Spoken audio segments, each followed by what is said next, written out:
Hello, welcome back. It's a Monday night stream, and I'm just like desperately trying to get this new version of Thunder 2000 in, which I didn't even know existed. I'm quite upset that I didn't know that there was a version 1.2, 1.20. I still have like 1.15, so I've been trying to get it situated, trying to get it going, but I just ran out of time. I mean, I just knew about it as soon as I popped up the live stream, so I didn't even know about it till like 5 minutes ago. But hello, Turquoise Hawk. Hello, Lord. Hello, Ultimate. Hello, Brady Taylor. Thanks for stopping by. I'm just desperately trying to get this situated. Which, I mean, I'm not really doing anything super crazy with this game. It's not like I'm doing a career mode or anything. It's just a regular quick race. So I don't know if it's a absolute necessity or a high importance to try to get this to work right now. But I'm just trying to get everything situated. I keep trying to find like the GameCube rebuilder thing, and I never seem to have it, or I keep losing it. But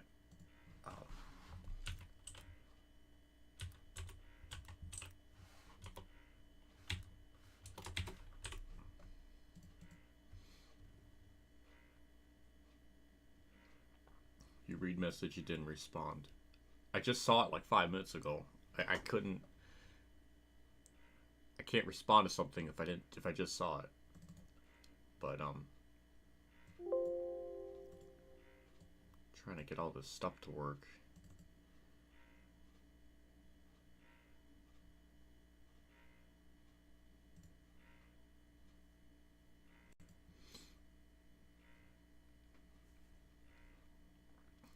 But yeah, that's what I'm trying to do right now.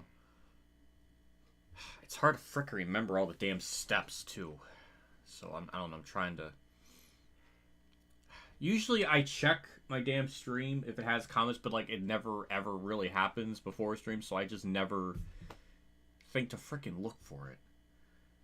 I guess I need to start doing that even before, I guess sooner. But yeah. Hello, Golf Kid. Hello, Bart. Bert. I said Bart. Bert. Um,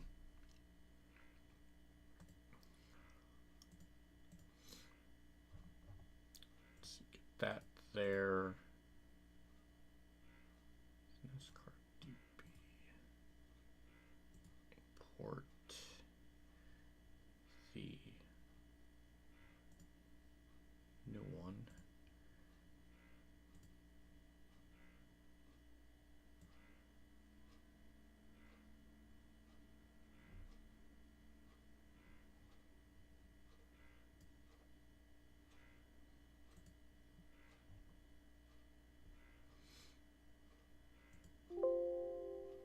Okay, got that situated. Now I just have to replace the GE and the GNCE C69, whatever it's called. Hello, my name is John. I'm just basically trying to get the new update in. I didn't. It existed since February 28th, and I just realized it now. Like I had no freaking clue. I know there was a 1.15. I guess this is like the third iteration of it.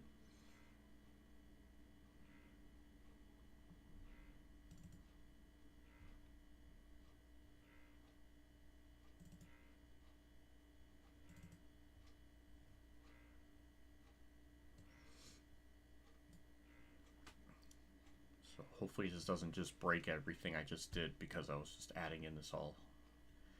Knowing my freaking luck, I'm gonna fuck something up. Say hi to John. Stop. That meme is too freaking evil. Like the internet can't handle such meanery. But yeah, basically, Thunder 2000 mod with the race out Las Vegas. We were just there yesterday in the Cup Series and all that, so it should be fun. Or it should be really tough, too. So I was doing a bunch of practices. I was looking up setups online and everything, too, because, like, I really actually need setups. Because Vegas, for whatever the reason, is just really hard. Like, extra hard. And I kind of came to realize that I don't think the AI have proper tire wear. Something is really wrong with the AI in that track. Because I did a race where I just try-harded it, started from the pole, I got about like a 5.5 second lead, and then in like 10 laps, I lost like 3.5 seconds or something. So it does seem to be a bit of a problem. Dolphin emulator. Yeah, I did get the, it's all just low. Now it's saying texture's not, what is wrong with my PC, and why can't it just do normal things? Maybe I should have just extracted them first and then plopped them in instead of just... Because... Oh, okay, I guess it, God,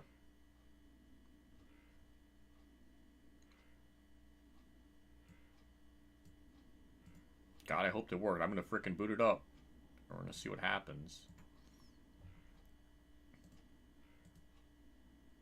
Because I'm pretty sure I just... Knowing me, Remember to delete the folder. I didn't fucking do that. Oh my god, I didn't do that. EA Sports. It's in the game.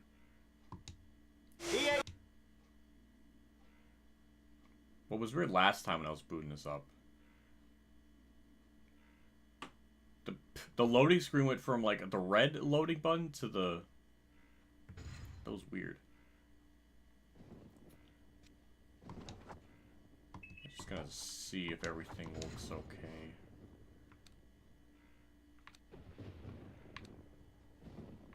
I think it looks alright.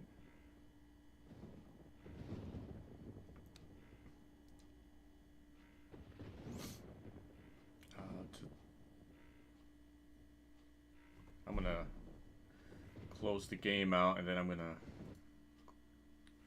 delete the folders and then re-add them. Just to be extra safe. Knowing me, I'd rather just be extra safe with it. I have so many just random, like, folders. It's just... It's so...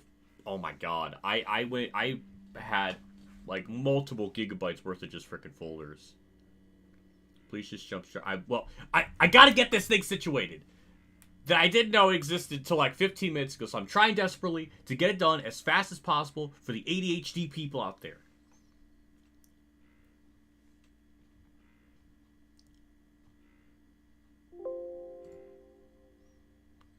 Let me just get rid of the GNC69 one. We'll remove that old one.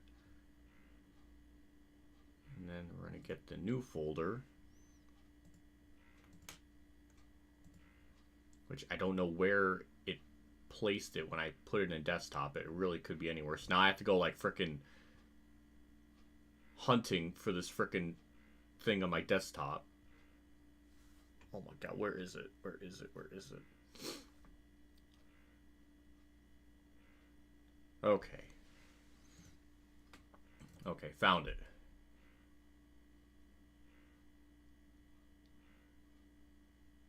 That's... Don't tell me it literally just extracted just... I wanted the whole folder. I didn't want just all of it. It's just... I just want it to extract it, just all of it. I think I had my mouse clicked on the GNC69. It just downloaded that. Unless that is just the whole file. I can't be this the whole file name is that. It's gotta be like Thunder 04, Thunder 2000. I can't even talk.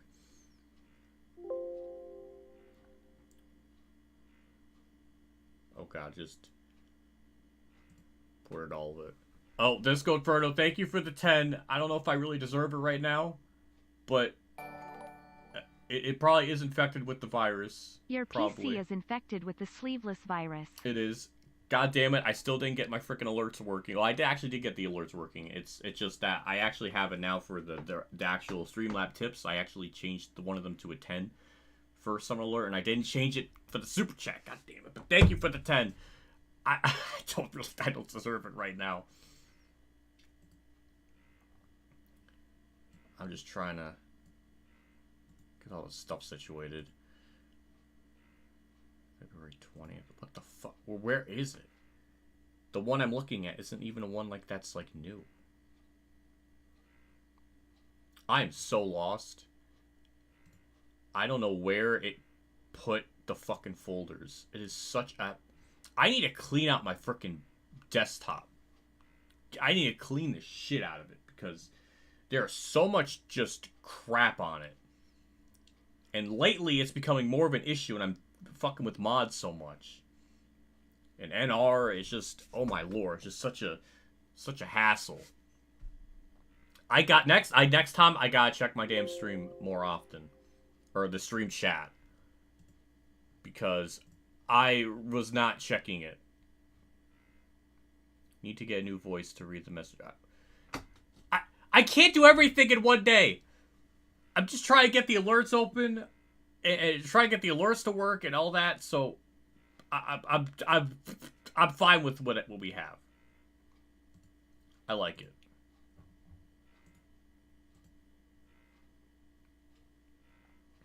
Okay. EA Sports. It's in the game. I think I got everything situated. What's really weird is it goes from the red loading bar and then to the black one. Like, what is that? I've never seen that happen before, unless that's like a new thing. I don't know, but somebody said check the Kyle Petty car. That's like the big difference. I'm trying to look at chat just to. Also, I gotta go to full screen. That's what's messing it up. Cause I actually fixed the bars, so there's no black bars anymore.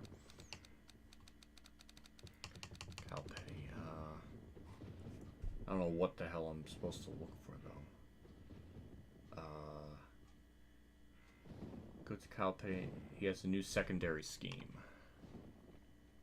Oh, I guess the Blues Brothers. I guess that's one of them. That has to be it. I guess I've not seen that one before, so I guess that is the new Kyle Petty scheme. Well, thank you for the clarification.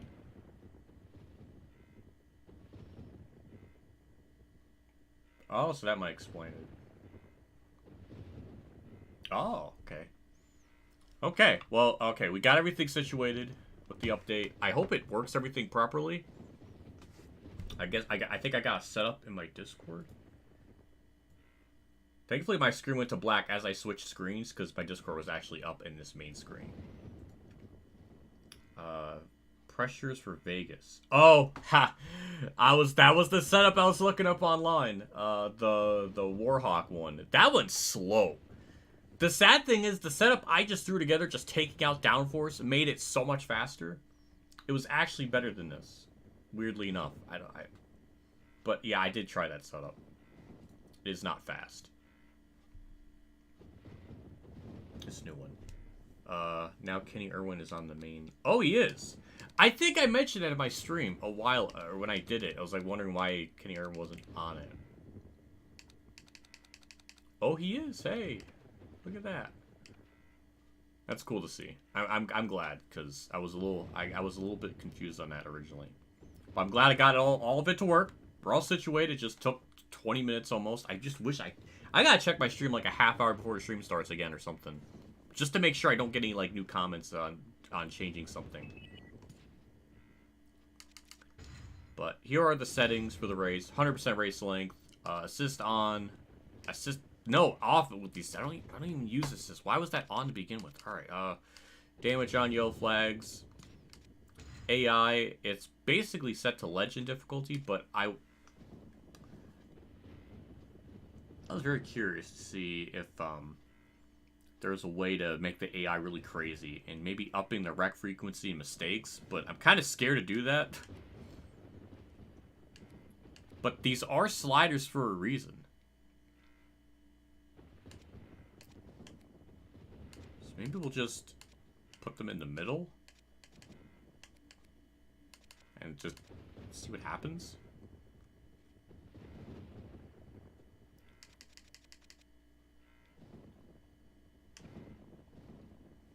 Huh. Thank you for pointing that out, with changing it to legend. That is, I think that's a new slider, a feature, because I was playing on the PC XS2 getting my season mode started. And when I go to legend, the rec frequency and mistakes are all the way to left. So they even changed that in the mod. That's actually kind of freaking cool. I'm actually kind of impressed by that. That's pretty badass. That's actually... That is really cool. I didn't know that was a thing you can actually adjust. But I'm kind of terrified to go just that extreme. Because we might get a lot of wrecks. It might be a really big shit show, but I don't know how. I've never ever messed with the sliders. I mean, even when I was little, I never messed with them, so I don't know what the capabilities of it are. But with Vegas and starting last, we might need every type of slider advantage to have a shot at a win. So I might just do it. I think we're just going to go through with it because we're ballers. I'm scared. Chat wants it. I have to abide by chat.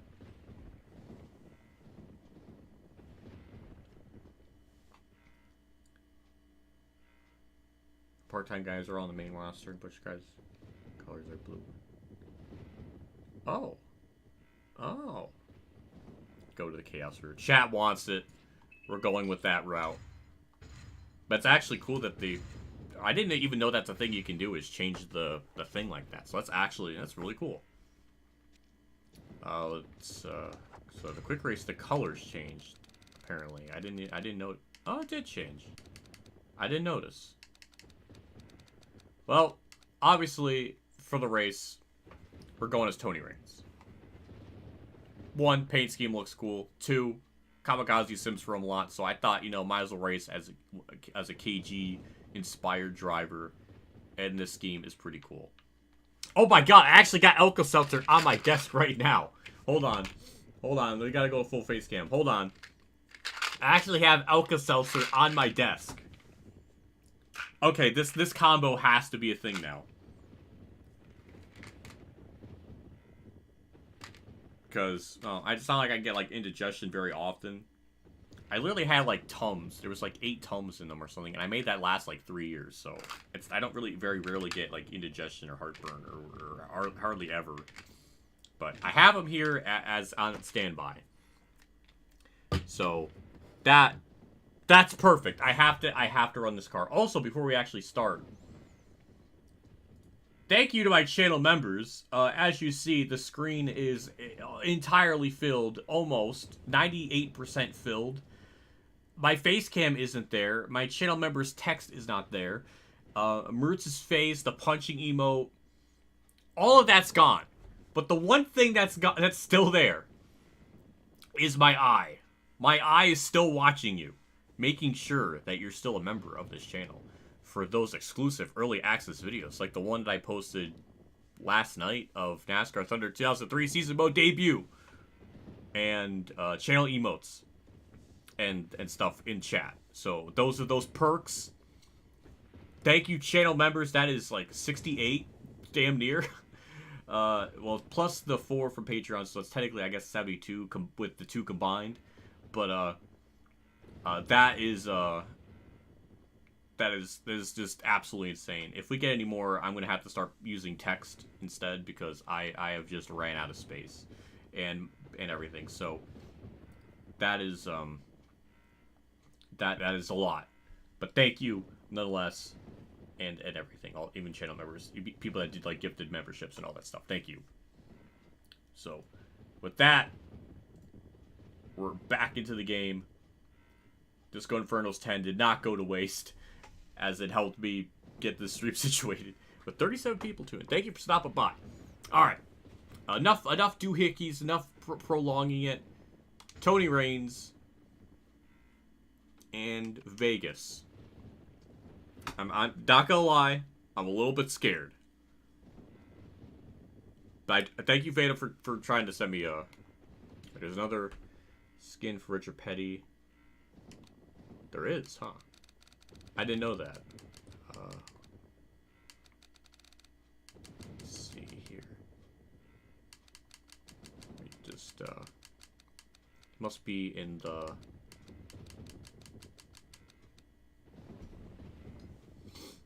Alka-Seltzer. I get it.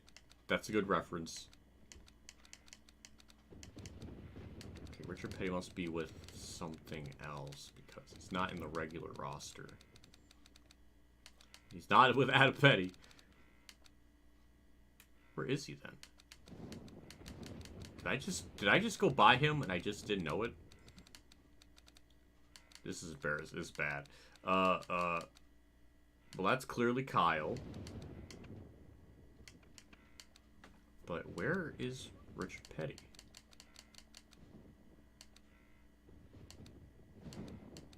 I'm trying to go slow to see it, but I mean that's definitely Adam Petty. But Richard Petty, oh, because I have his, oh, because I forgot, in the Thunder Plates, I made him inactive, so he's not actually out on the track for today's race. That's why I did that. That explains it. Okay, I forgot. I forgot that it. I thought you could still drive them as even if you had them as like inactive. I thought it would still be up on the main screen. I just clicked the wrong thing. That's my fault. I had them unlocked. I had them as inactive. Richard Petty. Let's unlock those two. And then we'll see what those look like now. Okay. We got Slade's car there. Okay. Cup, Bush, and Extra Legends. I didn't know that. But yeah, I had them inactive just for this race, just because I didn't want a bunch of legends out there on the track. I want it to just be strictly 2000 Cup cars, so that's why I changed it.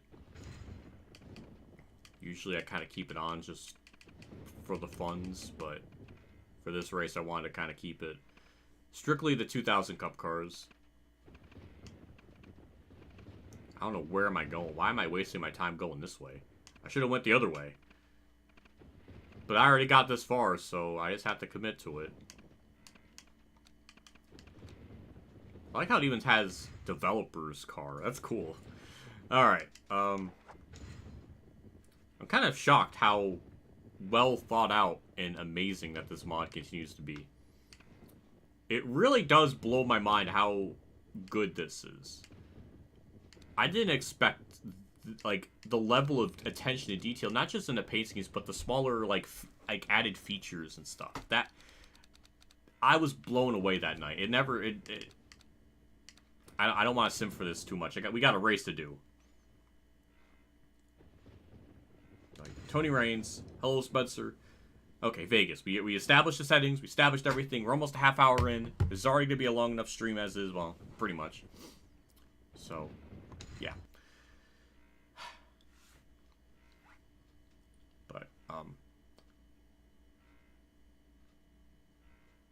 why is it a lot? Oh, it's because I personally changed it myself to make them be inactive. That's my fault. So, now how many oh my god.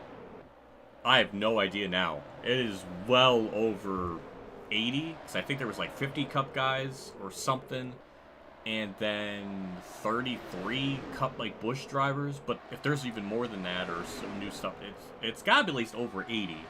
For sure over 80. So here's our setup, which apparently was not saved.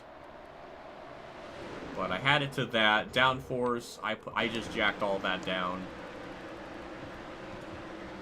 And gear ratio, I left it as default. Or the suspension is all default. The wedge I bumped up around just to make it a little bit tighter on the long run to not bleed as much time. Fourth gear, I bumped it up to 108. So the car, for all intents and purposes, should be pretty damn fast. There is no doubt it's going to be competitive with that. The only problem is the fall off. I can't even say the fall off is that bad. It's maybe about a second off from its fastest lap or something. But the AI, I swear, do not have fall off, or their fall off is just so minimal. Because if it goes green the whole time, which it may or may not, I don't know. I never messed it with these settings before, so I'm scared. I am in uncharted territory. This mod makes NASCAR 2001 so.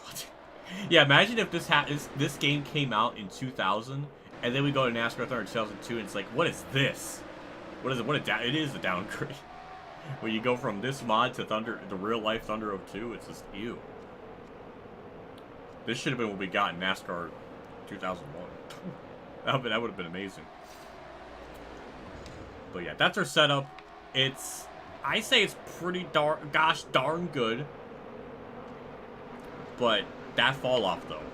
I mean, if we get yellows, that might save us. But let's purposely do qualifying so I can intentionally start last. My face cam is a bit too low. So let me fix that. I hate the fact that it goes to black like that anytime I click away from the screen. That kind of annoys me.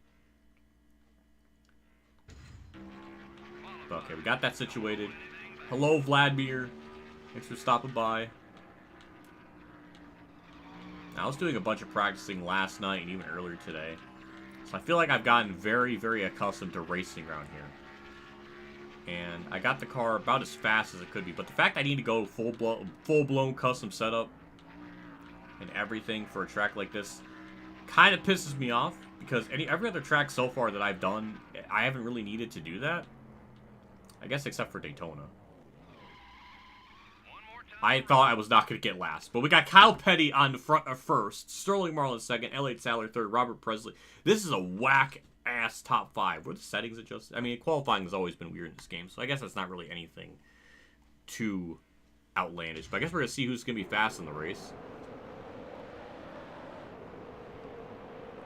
We want to make a hardcore edition with harder AI and more damage. That is scary. Might blow an engine. No, the RPMs are quite... I might. The max, I actually blown it up using my Thunder 2003 career mode setup, where I actually had it really high, and it did blow up. So what I have now is right on that line. It blows up at like 94 RPM. We're at like 92. I mean, we're pushing it. We're definitely pushing it. So we are at that limit. It's possible it might blow up. Do you brake going around the corner? I brake going into the corners and I kind of try to roll it.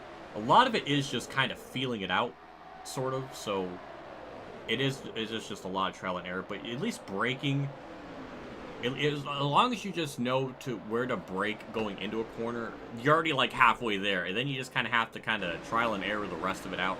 Figure out, like, you know, okay, I can go into the corner this far, and I can kind of go into the brake at this, or go back to the gas at this point. NASCAR games are like Dungeons and Dragons for nerds. But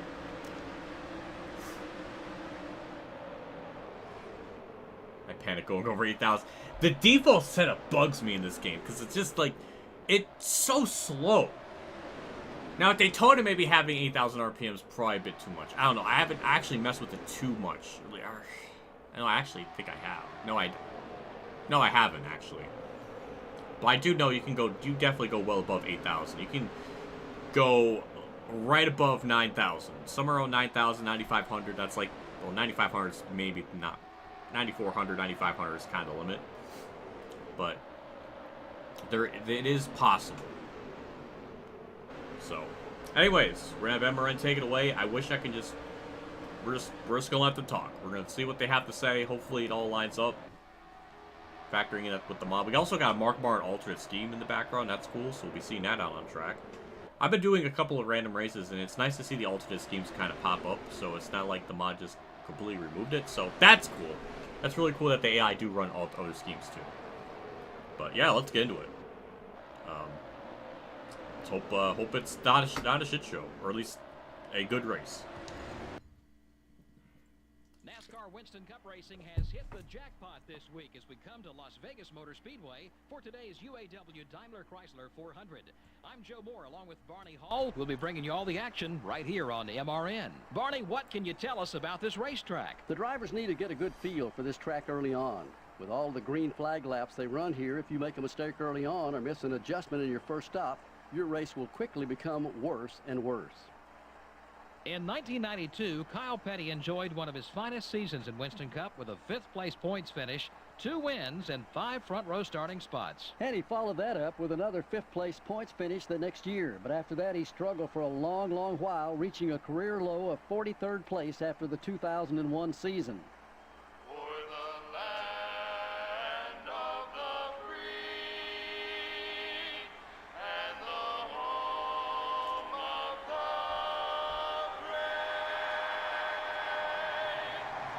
United we stand!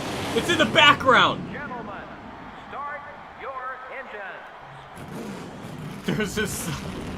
There's a sign that says United we stand! America. America, America, America. Did they really have that in real life in Vegas in 2002 when this game came out? I'm actually kind of amazed. I guess that's not shocking. But I'm surprised it's in the game. NASCAR Thunder 2002 didn't acknowledge the big bad day in American history, so why is this game almost doing that? This game is like, we can make, look at United we stand. United we stand. Okay, I'll stop. Again, I'm getting too animated here. We got a long race to deal with.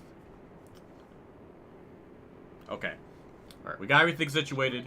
I gotta click on this screen now to actually race. Sorry, this is just the product of the emulator, not, this is okay. It's okay, shh, it's okay. We're okay. We're all okay. Can't imagine what bad thing happened in 2001. I mean, Dale Earnhardt did die, that is kind of a big highlight. So, United we stand for Dale Earnhardt, I guess.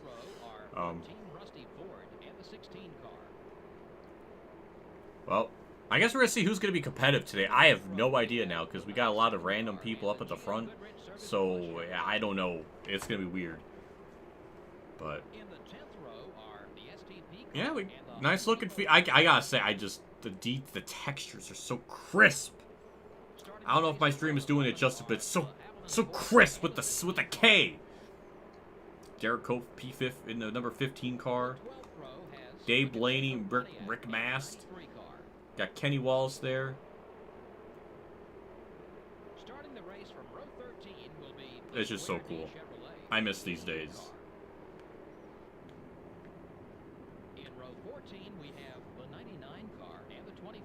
I'm actually surprised the announcement isn't really that far off.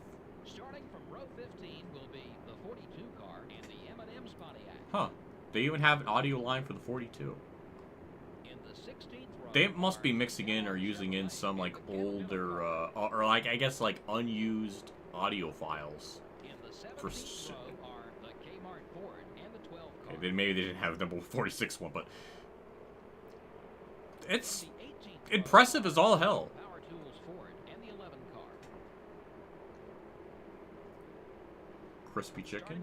Don't even get me talk about chicken. I feel like I had chicken so much last week. With like chicken Alfredo and then like regular chicken strips and then KFC. Like it's too much chicken. I gotta lay off that chicken. Starting the race from row 21 will be the Kodak Chevrolet. And then last, but certainly not least, the 33 car. And finally, starting from the rear of the field will be the 33 car. He did say 33 car. There are a ton of unused audio files. Yeah, I've seen videos about it. I just didn't know how much. I guess there's just so much that you could even use them for a mod, or at least numbers that weren't in the game. There's a lot of shit, a lot of cool stuff. Do you have Popeyes? No, I do not. Well, did you have I haven't gone yet, JC. It's been like a year or 2 years now, and yeah, I still haven't gone. I'd rather save my gas. Get Chick-fil-A. That is in my area, but I'm just scared to go. Anytime I want to go, it's like always a bad time because there's too much traffic, and then it's like I don't want to sit there. But then I don't even know what I would want. Just give me freaking chicken fries. If you play as Buckshot Jones, it'll even call his car the 00 car. That's awesome. That blows my mind. They even had an unused audio file for the 00. That's mind-boggling. That boggles my freaking mind. I never knew that. There's just so much in this that... No sledge mod billboard here. I did not see that, yeah. It's not in the grass either, but then I don't think there was any original Vegas... I don't know if there was any place to change it from whatever real-life sponsor was there to replace it to the sledge mods one. But... hopefully that just means it just isn't there because it just isn't there and it's not because I did something wrong. What is this what is Kurt Foolery? What is that? I've never heard that in my life. JC, you're gonna have to like frickin' mail me frickin' Popeyes. Like I don't know. DoorDash me frickin' Popeyes. Even though you're not in the same frickin' country, state thing.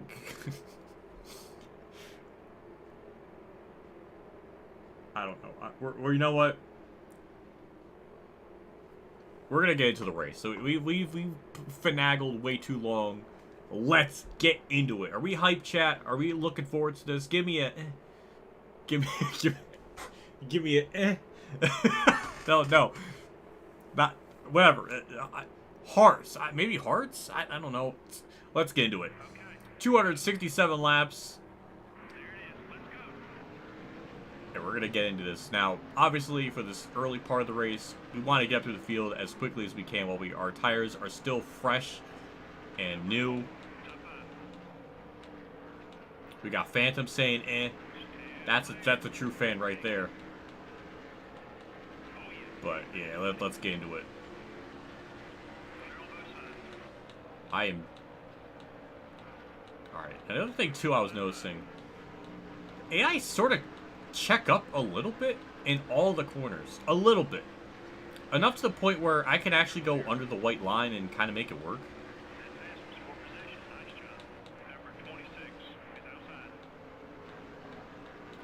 So, this is good.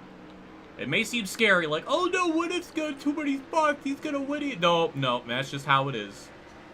I assure you. I was almost gonna just qualify. Just on pole and then just dominate. But as I was doing the race, I was just thinking, I don't know if this is really interesting. Like, I'm just by myself with a 5-second lead. And, I mean, it went down to like 2.6. But it never really... They never caught me. Oh, I heard an AI tire skirt. So, they're making mistakes a little bit. And also, I'm afraid to be near them. Or at least be behind them if they make a mistake. I don't want to be caught up in their accidents.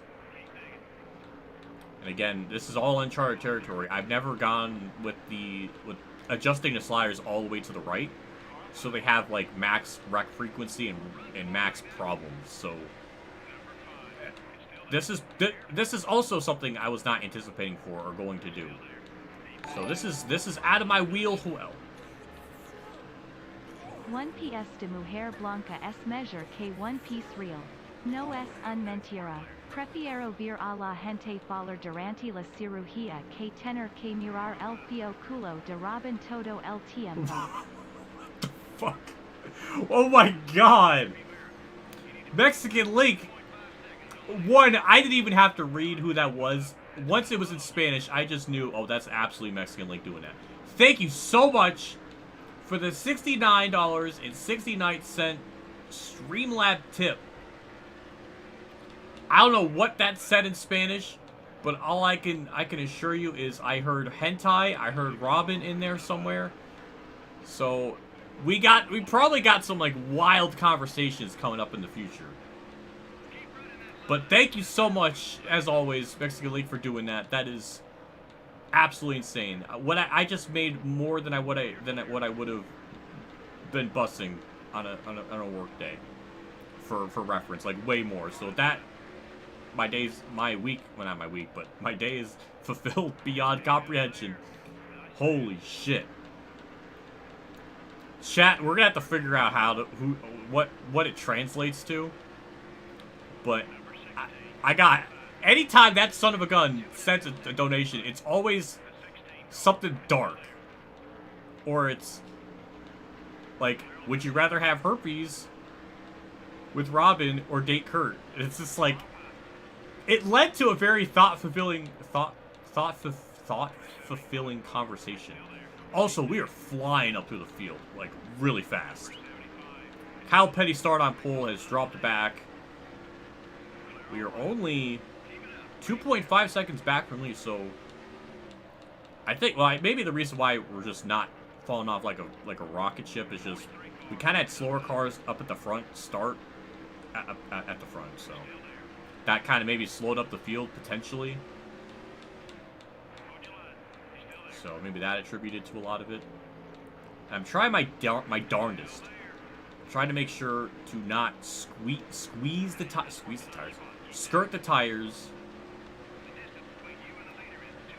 and all that. Trying to just manage them as best as I can. It's kind of why I have like a roundup on the wedge for the tightness, just so it's a little bit more stable in the long run. Again, we are on an extreme setup where we have just taken out all the downforce, so we're just like extremely fast on the straights. So kind of need to counteract it with a little bit of wedge. But yeah, just like that. Elliott Sadler 7th, actually still hanging on pretty well. So now we're up to P7. 2.7 back. It might get bigger as the race goes on, but the other thing too I'm kind of thinking of is maybe lap traffic plays a factor. But I don't know if that will, if we're going to have the AI wreck a lot. But I don't know if they're going to wreck enough to where yellows come out. That I don't know.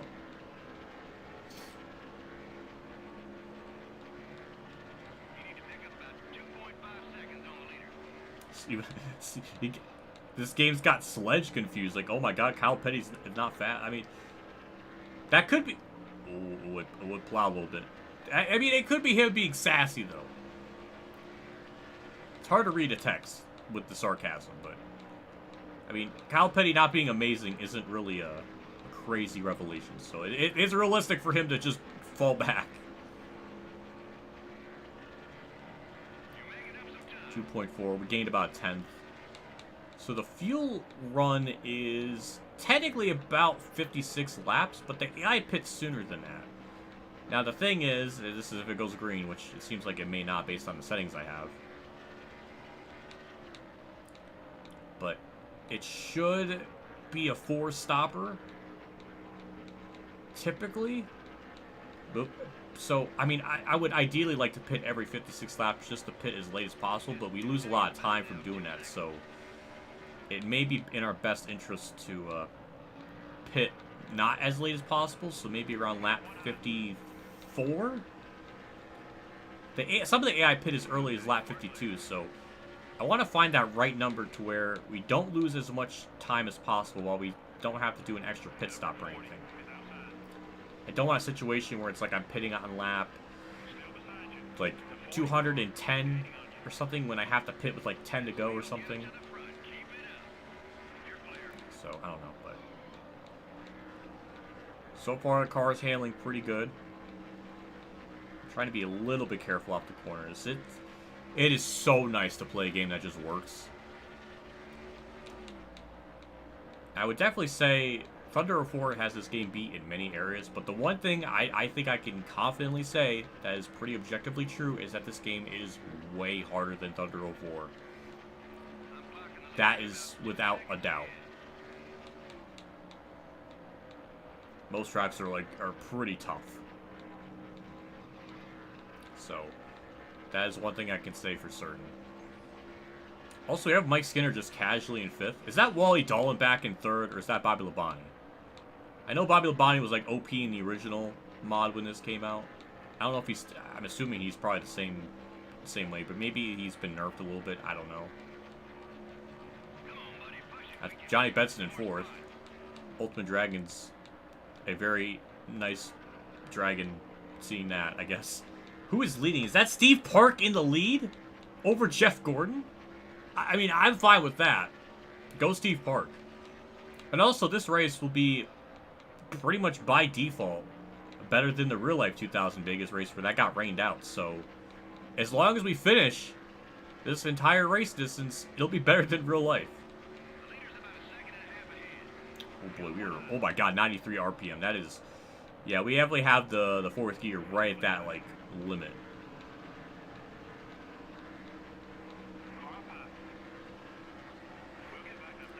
And obviously, this race is, you know, this is back when Vegas was kind of a flat track, which was sort of a trend back in the day, or except for Texas. I guess Vegas and Kansas are really the only examples, but they were typically, when they made a track, they kind of made the banking flat. They did that with Homestead when it was originally designed. They did it with this, and then Kansas. Texas had like 4 reconfigurations before 2001, damn near, so that needs to be... I'm surprised no one's made a video about Texas and its reconfiguration history, because this definitely had the most reconfigurations in a nearly 30-year span out of, I think, maybe any modern NASCAR track. If I had to guess. Also, we were flying up through the field, but it's okay. Once the tire work really kicks in, which is probably around lap 33, maybe, we're gonna start losing pace. So it's really important we just try to get up there and do something. Also, Jeff Gordon took the lead from Steve Park. That is a tragedy.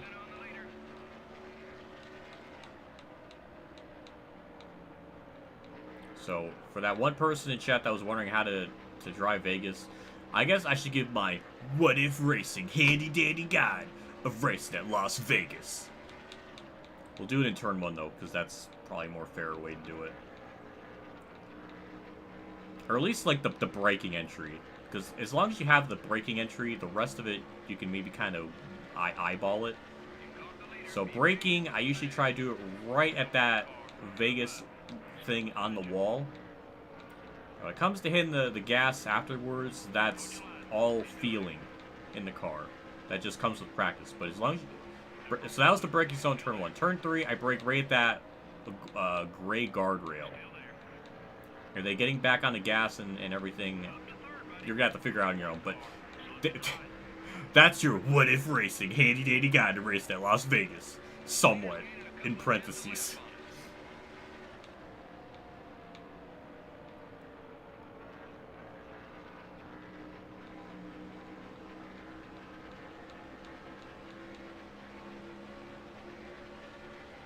Nerd emojis, literally Parker Retzlaff. Honestly, it might be. Anytime I see Parker Retzlaff, I think of the guy from Despicable Me. It's just, he just needs to wear the orange jumpsuit, and like literally, it's perfect. He has the face of it. He's got the glasses of it. I mean, he literally could be him. That's all I think of. I don't know if that's an insult or a compliment, but I would take it as a compliment because that's pretty cool.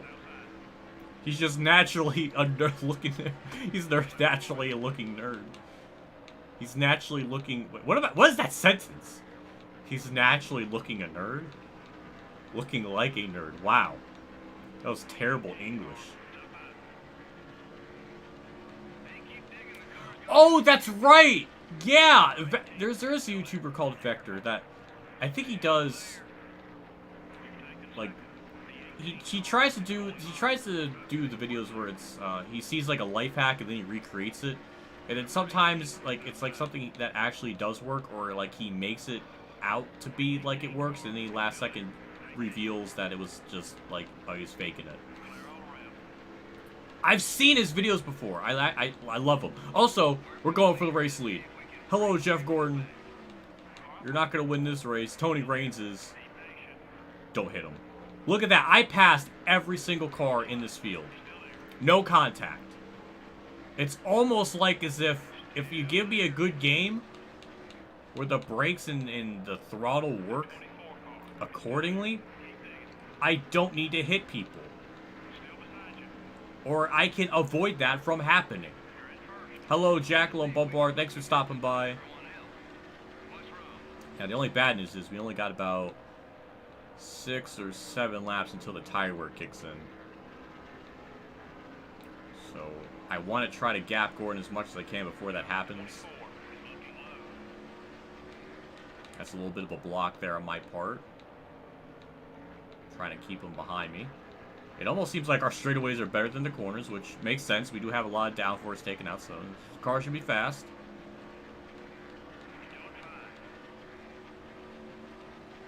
That's funny that you mentioned Vector, because there was a point in time when I was watching a bunch of his videos, or like, I guess it's his shorts. It would always come up in my Facebook feed or my like YouTube Shorts feed for a time. So, yeah.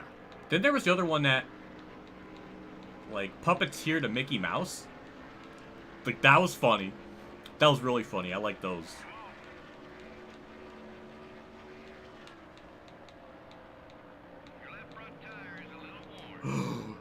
No, not my right front tire.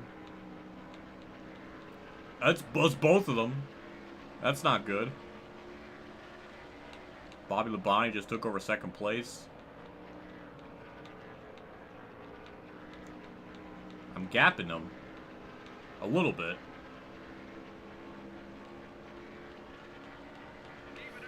Is every driver rated 99 hardcore? Oh god. I'm kind of terrified if there is ever going to be like a hardcore mode. Because it's going to make every track harder, including this. Which, I mean, at this point, Vegas doesn't even need an update. Because it's already tough. Oh, but what if you got through the field like 20? Well, that's because I had like a full-blown setup. And the tire wear's going to kick in eventually. To where they're going to be much faster than me. So, it's coming. It's shamonin'. It's going to happen.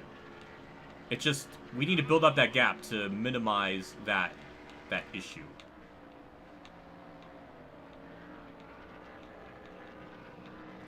Bobby Labonte has just checked out from the rest of the field. Uh-oh. Uh-oh, we got an engine failure. First one of the day. And the poor victim is... Jeff Gordon! Oh, Jeff Gordon with the DNF.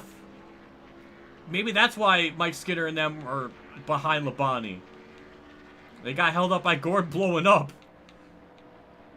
That could explain it.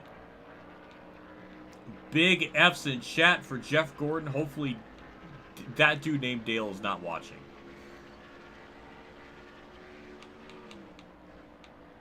Ooh, that was not a... Didn't get quite to the bottom lane there right away. We're going to get a good romp to corner. Gordon with a early DNF out of the race. Led laps early on. We've got more lap leaders in this race than I think the real life race. Maybe not, but it feels like it.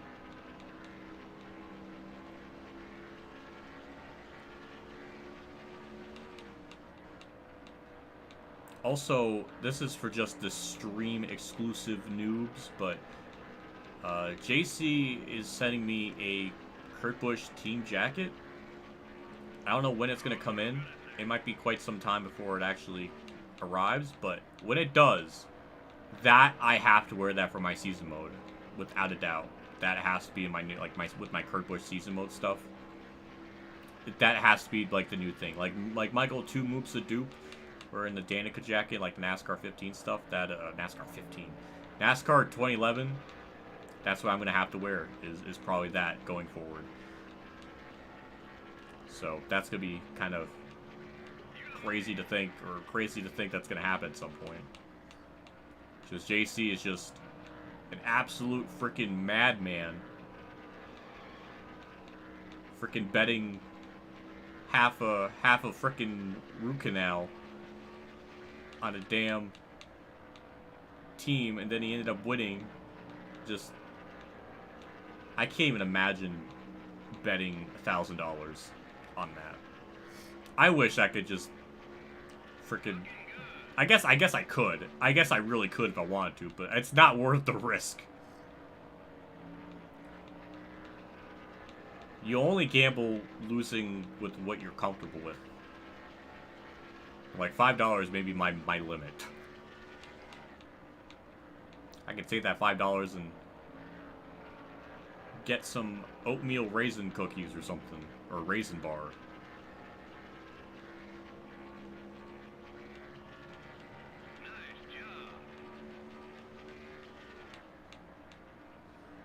NASCAR really do that?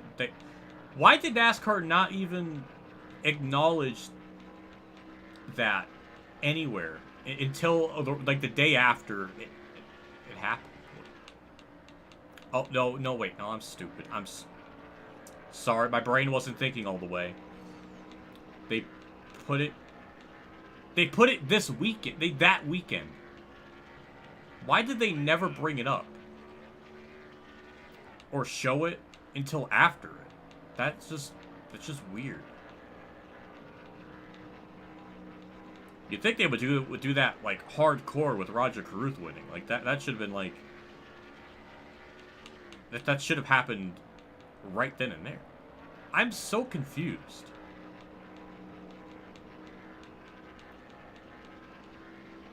They've actually held on to this lead pretty well. I mean, the gap to being Bobby is about the same. I don't know if I've gapped them at all.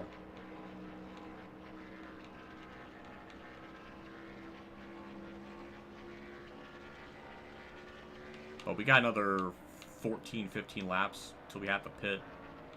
It definitely feels like the car is getting to that point where it's just not really wanting to turn.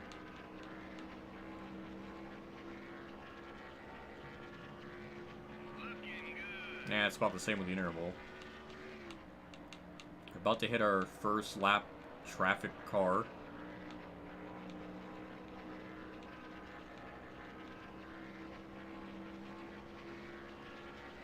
It's scary because with this update, like I have to wonder, is it even possible to mess with the settings? Like the difficulty settings in general? I don't know.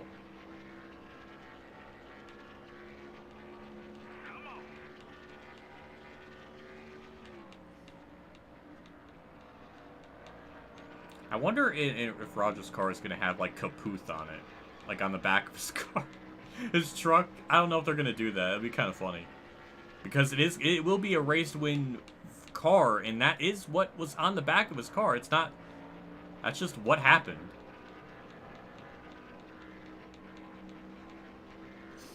You could pit every 53 laps to make it on 4 stop. Well, that's what I'm going to do, JC. I'm going to pit every 53 laps.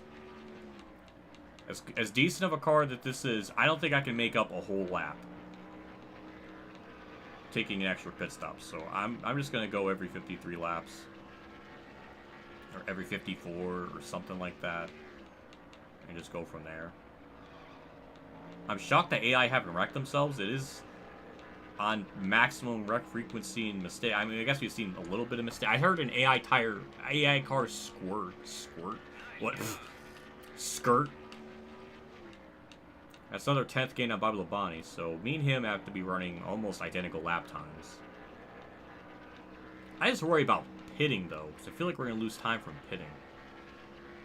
So the AI typically pit a little bit earlier, so I might lose time just during the pit cycle. So this is kind of important to try to gap him if I can during this run now. I don't know if lap traffic's going to hold them up. When I was practicing, I never really came across them being held up too awfully much. So I don't really know. I think I did a pretty good job this run, making sure the tires just aren't squealing. They're maintained pretty well. Also, I did see a setup online of someone running like a 28-second lap time here, but I'm pretty sure that was a career mode car fully like maxed out or something insane. And their they were squealing around the entire track. So that setup, I don't know if that's built for a long run or what, but it was just the one video I saw. It doesn't even show the setup, it just shows them going around the track try-harding, which, you know what? I would probably do the same. I would probably do the same and just not even provide any additional info. But it doesn't really help me out. I'm trying to find a setup. I guess that's going to be Darrell Waltrip lapping. They were not kind of Waltrip in this mod. But you know what? He wasn't that fast in 2000 anyways. Unless that's Todd Bodine. Oh, I think I see a 46. That looks like Todd Bodine. Hey! Thank you, NASCAR 48. Oh, that is Todd Bodine. I was right. Never mind. I will save my Darrell Waltrip roasting for later. Thank you, NASCAR 48. 3 years and 3 months you've been a member. That is freaking nuts. And I love it. Thank you so much for being a part of the channel for so long. So many years even. Years plural. That is... You're definitely maybe my second longest member? I'm pretty sure you're my second longest one. Winval's my first. He's been like there for like 4 years or something. Also, Bobby Labonte has caught me. Don't let this lap car be a problem. Okay, now you can hold up Labonte. Okay, Todd Bodine, be in the way. Be an onion. Nobody likes raw onions. I mean, I guess technically... Actually, some of my family members...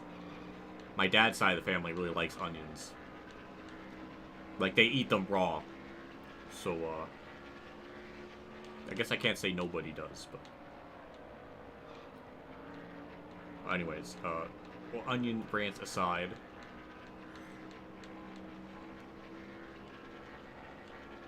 Can you just crash this? Oh. Alright, half a second. Mike Skinner just casually in third. Steve Park fourth. Did Dale Earnhardt get second in this race? Jeff Byrne, I remember, won. Dale Earnhardt had a lot of random, like, second place finishes in 2000, it seemed like. I don't know. I can't remember. Someone can go nerd fact check that stat.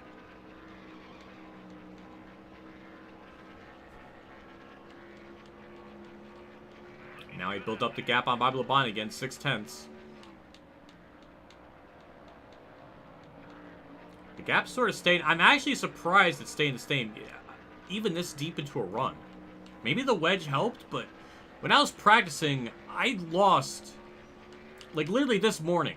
Well, not this morning. Like, this afternoon. I guess technically I did some last night, and then I slept with the game on, and then woke up and then continued on. But I had, like, at least a 5.5 second lead, and then by the end of the run, I was, like, 2.6... Did I say 2.6? I don't know, but 2.6 seconds back, so I lost, 3 seconds. I was expecting to drop drastically, but it hasn't happened. We're kind of just keeping up. I don't know if that's with this new update. I don't know. But I am shocked. Maybe I just managed my tires really good this run. I don't know. Rusty Wells now takes over 5th place over Johnny Benson.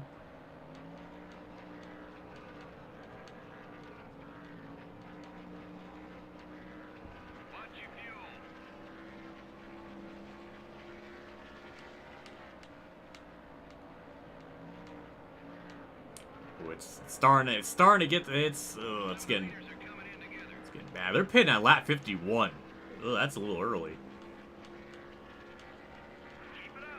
They might have to pit a 5th time. I don't know if the whole field has to pit a 5th time. I don't really know.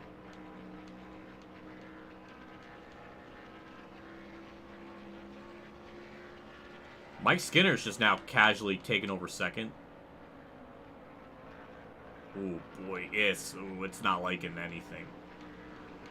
Look at Mike Skinner go! Oh my god, all of a sudden Mike Skinner's just like flying. Same with Rusty Wallace, all of them caught up to me. Maybe this is where the tires are finally starting to have problems. Oh, they're talking about a wreck? I don't know what he was saying.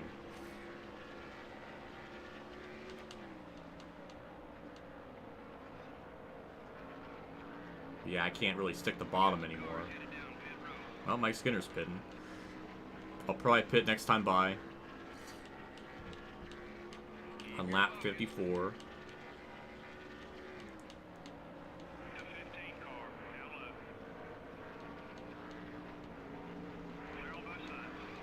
Yeah, it does seem like Mike Skinner and then they have the long run car. I mean, all of a sudden, they just came out of nowhere with speed. But I'm pitting this lap. Rusty Wells is almost about to go for lead. Ricky Craven just slid in my mirror. Yeah, pitting, 4 tires, fuel. Alright. Not repairing damage. Didn't even get any contact or damage, so we're fine. We're good with everything.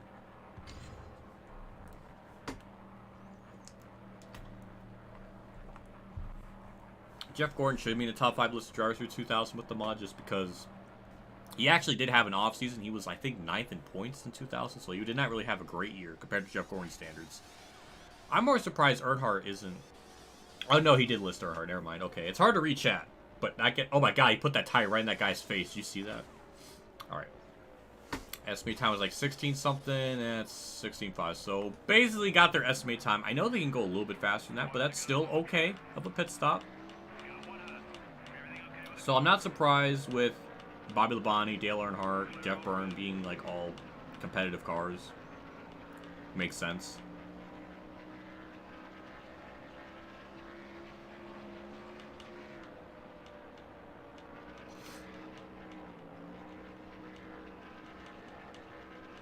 I just want to see where this cycles is out. I feel like we're going to lose time.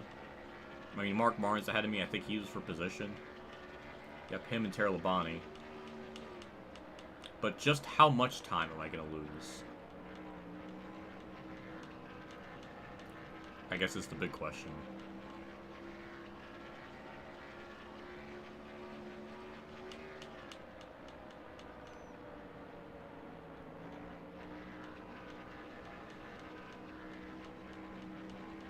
.6 is pretty damn quick. I think the AI are getting like 30.8s. Or we'll just get a 30.4. That's even better.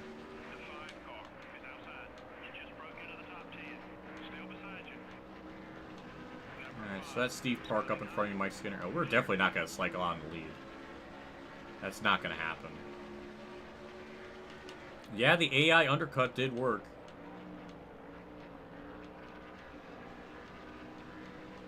I thought pitting on lap 54 wouldn't have been that bad, but it was that bad. There's the leader right up in front of us, so yeah. Yeah, time was lost. Don't know by how much. Probably like 3 seconds, maybe. We got a bunch of lap cars, though, so that might hold them up.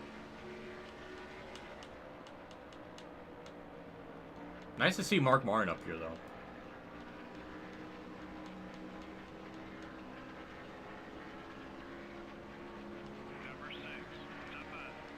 2.6. Ugh.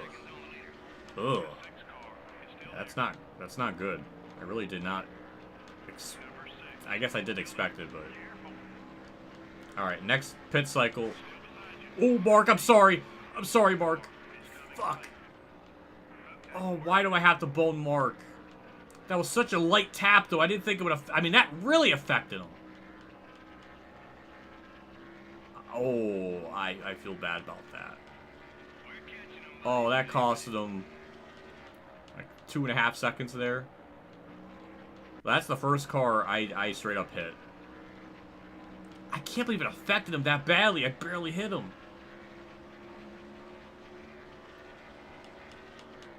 Oh, that hurts my soul. I love Mark.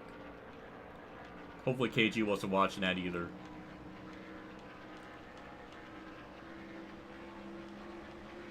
Ooh, we're closing. Oh, we're definitely closing. 1.7. We gained about a second. I think a lot of that is just because of lap traffic. Well, if Mark's that fast, he should catch back up. Oh no, I feel so bad about that one.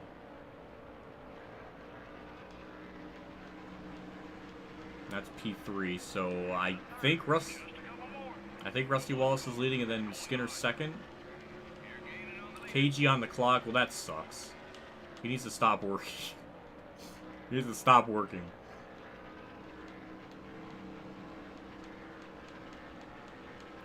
Guess he couldn't hit his mark. I like the joke. Good pun.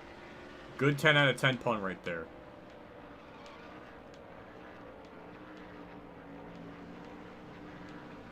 So Rusty Wallace, I think it's getting held up by Jeremy Mayfield, which is really funny considering Rusty Wallace and Mayfield never really got along as teammates. So Mayfield being a douche to him, it's kind of funny though. I think Rusty was more of the douche in that factor than Mayfield. So I'm stretching my disbelief.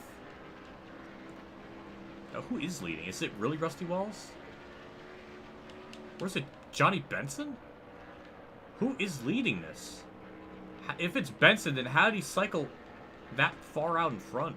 I think he was the first group of cars that pitted, so maybe that explains it. It is! It is Johnny Benson leading this event. Unbelievable. Where did Rusty Wallace go, though? He was... Man, he got screwed out of that cycle. I can't believe it. It is Johnny Benson just straight up leading this race. I honestly thought it was Rusty Wallace for a second, but I was wrong. Also, lap traffic being a factor, which is also really good. But we're there. We are there. Big props to whoever's in the 4 car in 2000. I don't know who that technically is now. I was going to say Bobby Hamilton. Is it Bobby Hamilton? I think it's Bobby Hamilton. Well, thank you to Bobby Hamilton for trying. Wasn't quite enough, but it was a big help.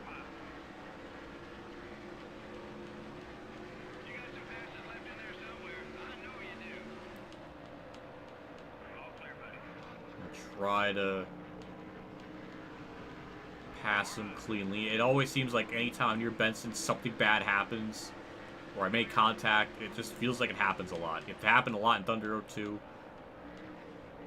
Also, we're just having like a casual 3-car battle for a lead at Vegas with no stages factoring this in. I don't know, that's cool, but great run the front straightaway. Just have to be careful, hit my marks. And back into the lead we go. Beautiful. And that's even with a pit strat disadvantage.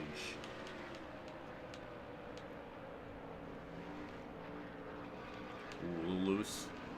And now it's just gap. Just run away and just gap them.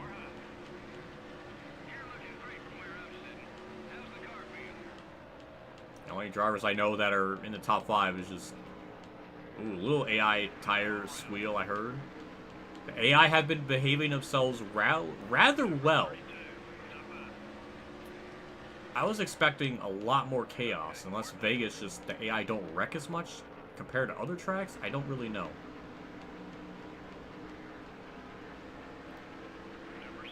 But yeah, we're hanging on.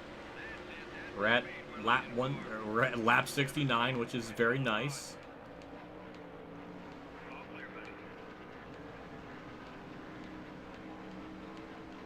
Scott Pruitt like almost won a race one. He got pole here, I think, in 2000, then like fell back, like through the field immediately, because the team was more focused on just qualifying to make sure they get in the top 35 in points or something. But then it left poor Scott Pruitt with like an undrivable car in the actual race itself. So don't know if that was the most brilliant strat on their part, but realistic to have Scott Pruitt not run well in race trim.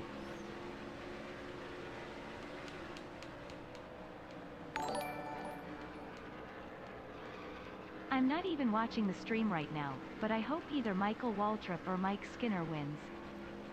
Hey, thank you, Jordan Clark, with the 3. Damn, it's like every person that does something is tipping like the amount that I don't use for the Kurt alerts. But thank you for the 3. You're hoping Michael Waltrip might say, well, Mike Skinner is, I think, in the top 5. I'm pretty sure. Michael Waltrip's nowhere to be found, so not shocked with that. Yeah, Mike Skinner's third. He's still third, chilling.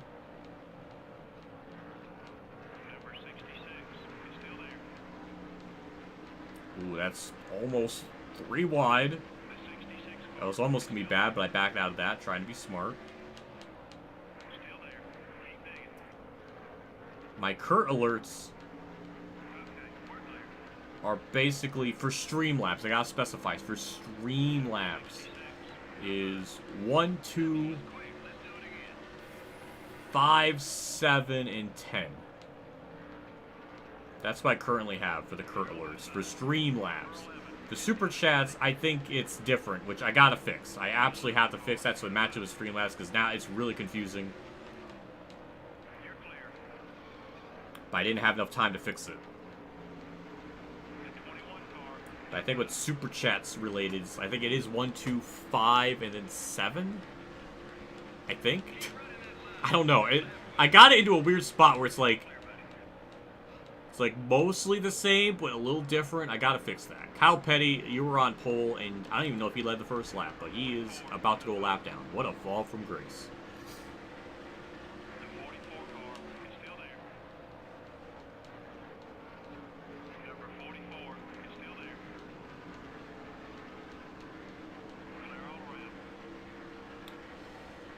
Bobby Hamilton was a driver for Days of Thunder movie production.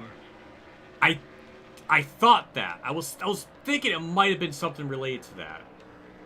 They mentioned it in the Thunder Oath in my season mode for Bobby Hamilton. They mentioned that he was in a car production movie. They kept it vague.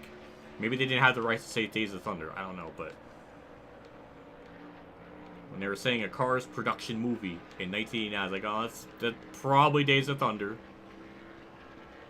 But I thought production continued even into 1990, because I remember the production was late, or like they were rushing or crunching to get to that release date or something, and so they were filming even like right up until release or something. So I thought, you know, maybe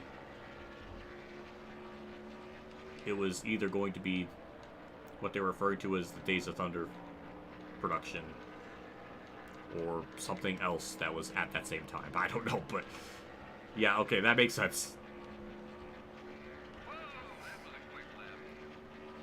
We've gapped Skinner. Skinner's now second, about a 2-second lead. I think lap traffic's really affecting them now.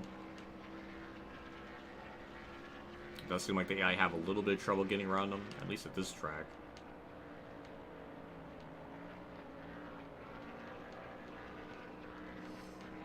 It's weird, because all throughout practice, it was really difficult. And then I get into stream, and then it's just easy. And then it's just like, well, now it just makes me look like a liar. So I thought starting last was like a bad idea, because I knew it was going to take me a long time. But I think a lot of it probably has to do with just the qualifying order. We didn't have super fast guys on the start. So that probably bunched up the field, just with slower cars being in front of faster cars. So it might have just clogged the field up a little more, so leaders couldn't pull away. Probably started something like that.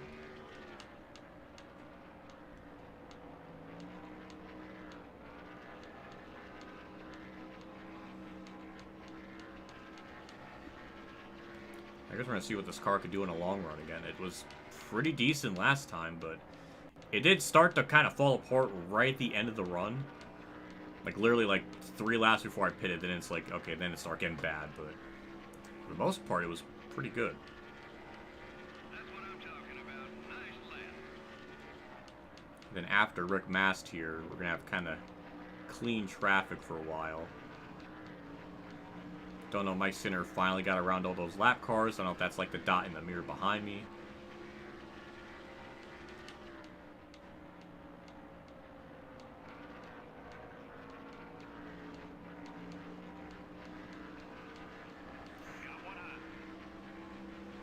Rick Mast just sort of being there now. I don't know what, I think it was 3 seconds, so I don't know if that's even technically Mike Skinner there. I don't know. We definitely got a good ways before we get to the next group of lap cars, so we're just going to be kind of by ourselves for a bit. kind of curious how many cars are going to go a lap down by the end of this race if it keeps up.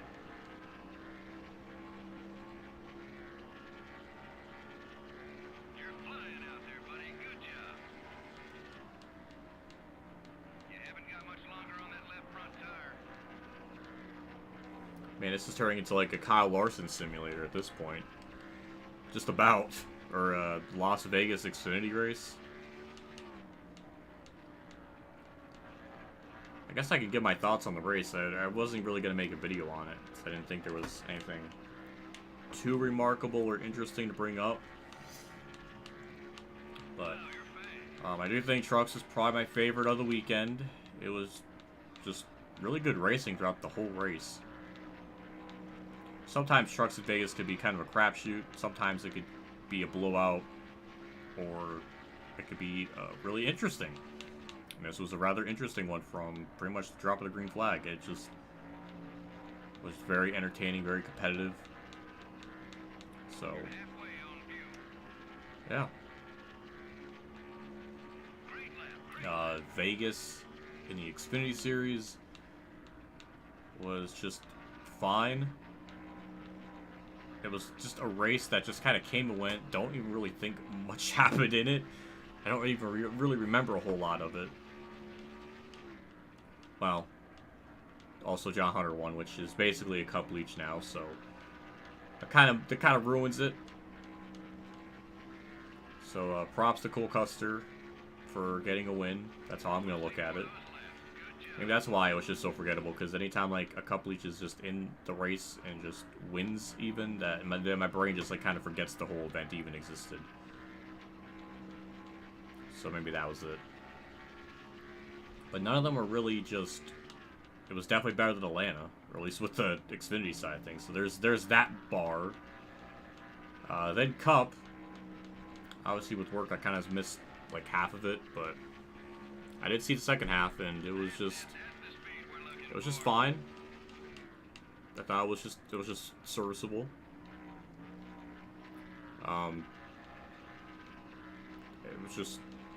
It really was just the most fine race ever.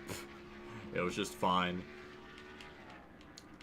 There is, I guess, the narrative going around with the finish, dirty air being a big problem, which, at least with Vegas, I don't know how accurate it is, because Reddick was not really even running in Kyle Larson's footsteps or foot tracks or nothing. Like, he was up against the wall and Larson was like in the middle. So dirty air really wasn't plaguing Reddick. It really didn't plague him till right at the end, with like 3 laps to go, when Reddick got really close. But it was Reddick's dumb decision to then just go to the bottom lane and run Larson's lane. And then his car got tight. If he just kept running the high lane, probably would have just won it. So that's not really a situation where I could say that dirty air caused it. I guess it technically did. But it was just more just being dumb with his decision of going down low. It was going up high, like, the whole time. So it was kind of like the... And I guess shame on Larson, too, because he never really changed his line. I mean, it was like he almost lost that race, which... Oh, God. Which it could have been the same way... I mean, he almost lost the fall one, because he was running in, like, the middle lane, and then Bell got, like, a last-second charge on him. And Bell just kept running the high lane. But Bell didn't have enough laps to catch him. Like, Reddick clearly did, but he just made bad decisions to it's just, I can't even really put that on the freaking dirty air to an extent, because Reddick shows... Now, if Larson was, like, blocking his line, then as soon as that happens, like, then it stalls him, well, then yeah. But it definitely didn't feel like a Kansas 2020. Kansas 2020 was like the epitome of frustration, because Harvick was trying everything to get by Logano, and he just straight up couldn't. And you could see that, like, his car just stalled anytime he would try to pass him. That one is so gratuitous, so disgusting. This was not anything like that. So I really don't think it was that bad. Or I don't think the dirty air was that gross. It's just Reddick being dumb. Not being smart enough to make a proper pass or just running the high. I mean, I don't know.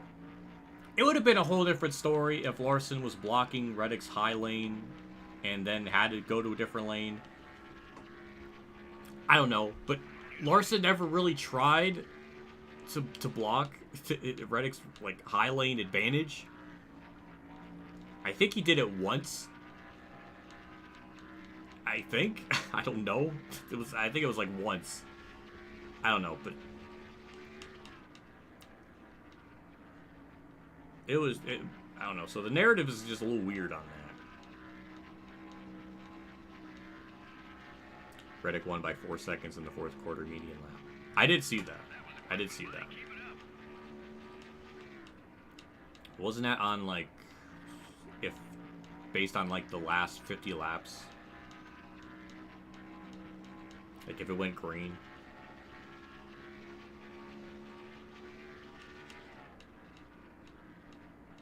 I don't know. It just confuses me.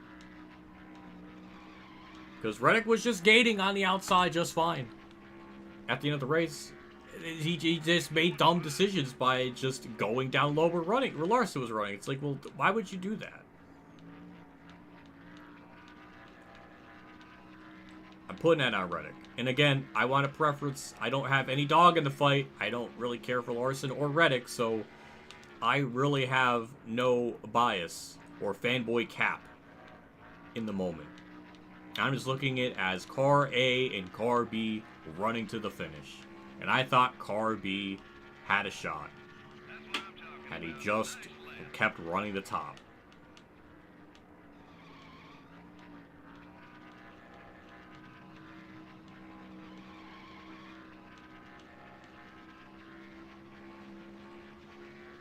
It was kind of the same, I guess dirty air. You know what? I think dirty air will always be a thing.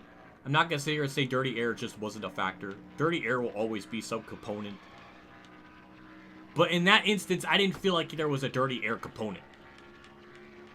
Darlington, yes. I absolutely saw it. Michigan, yes. I absolutely saw it. Because at Darlington, Reddick was losing time. He was like a second back. And then he just immediately just caught back up in a few laps. And then it was just like stuck 4/10 back. That shit pisses me off. When it's like a guy clearly faster, and then dirty air comes up, and then that just ruins it. Michigan, Truex lost time. Was like a second out of the draft, or out of air, and then he just ran him back down. There was speculation a lap car might have affected Buescher, but we never saw it, so I don't know. But I don't think a lap car would cause a second of a slow up, so. Yeah, those instances, yes. Dirty air, bad. But I don't really think it was much with Vegas, though. Because Reddick wasn't, for the most part, was running a lane not with Larson. So, you know what? I just don't believe it in this case. The only time it affected him is when he literally drove, like, right behind Larson, and then his car wiggles. So, well yeah. Like, those shit, that's gonna happen.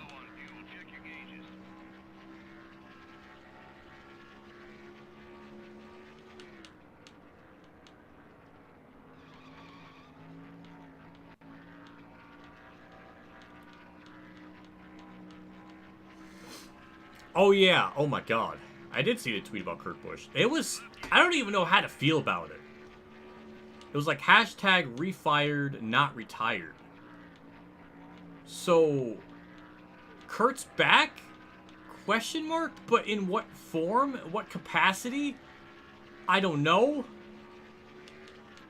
I want to be hyped for it, but... I mean, that could be anything. It could be just like Kurt running... midget cars somewhere that I won't be able to see. It could be something like that. I mean, maybe. Does that mean Kurt's gonna get back into a cup car? I don't know. I mean, it would be dope.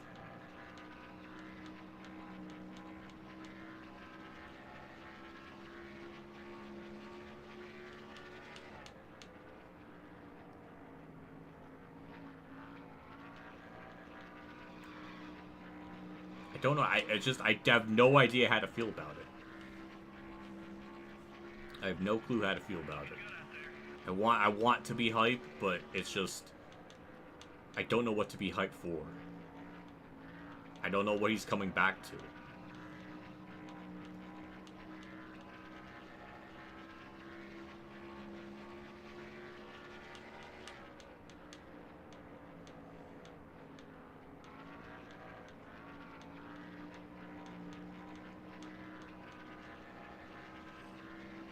Well, maybe the AI are going to be pitting here shortly. I'm not really sure.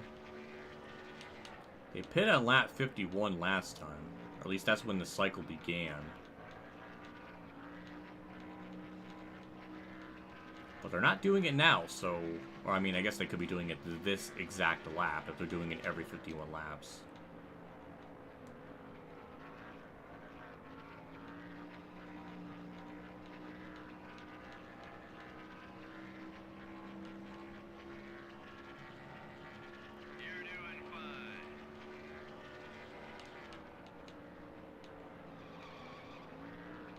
No, they're not even pitting that lap, so I don't know what their pit strategy is then. Some were pitting on lap 51 last time, and that's not happening, so... Don't know when they're going to be pitting.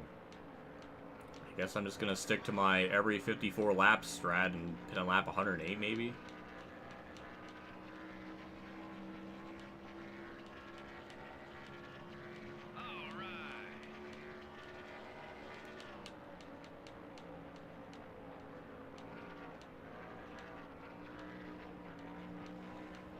Nope, now they're pitting.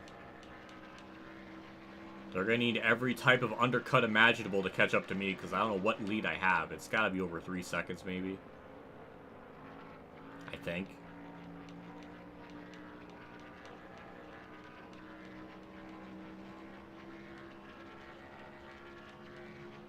Way to go. The sponsors have to be happy now. Just finished a 100% race like an hour ago in Thunder 2002. Ew. I don't know how you managed to survive that, but congrats on your duties.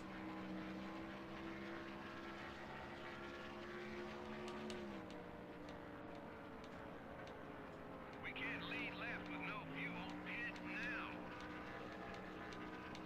The leaders are coming into pit. Nice job. What a race has this turned into. I didn't expect this.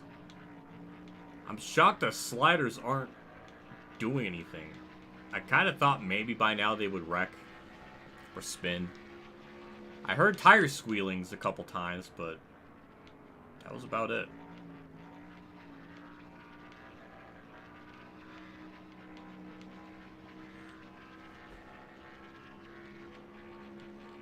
Nice work.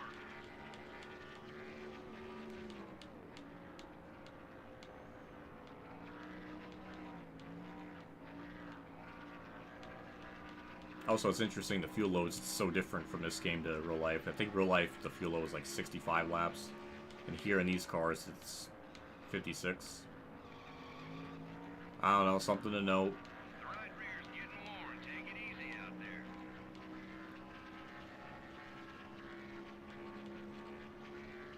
there. It's also going to stay out too, just in case the yellow comes out.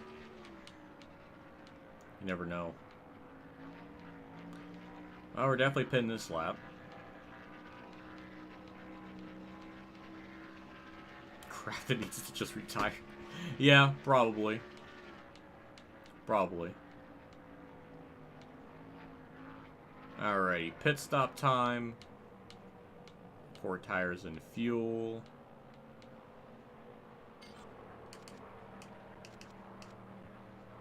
Alright.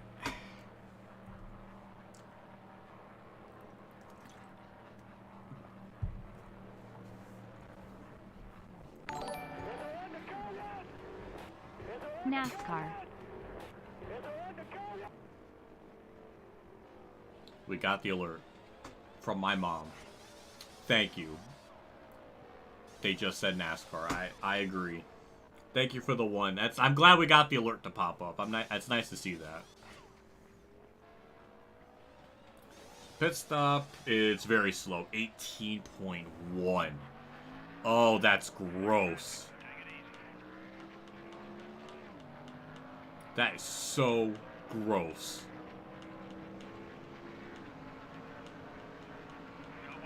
That's...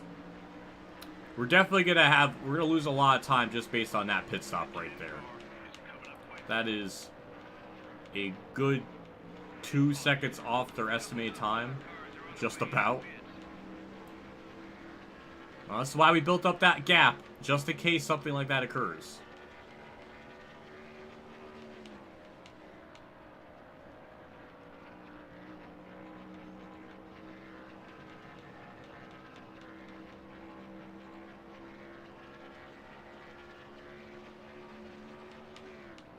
Now we just have to wait and see where the cycles is out, who we have to run against, since it's still not fully cycled through.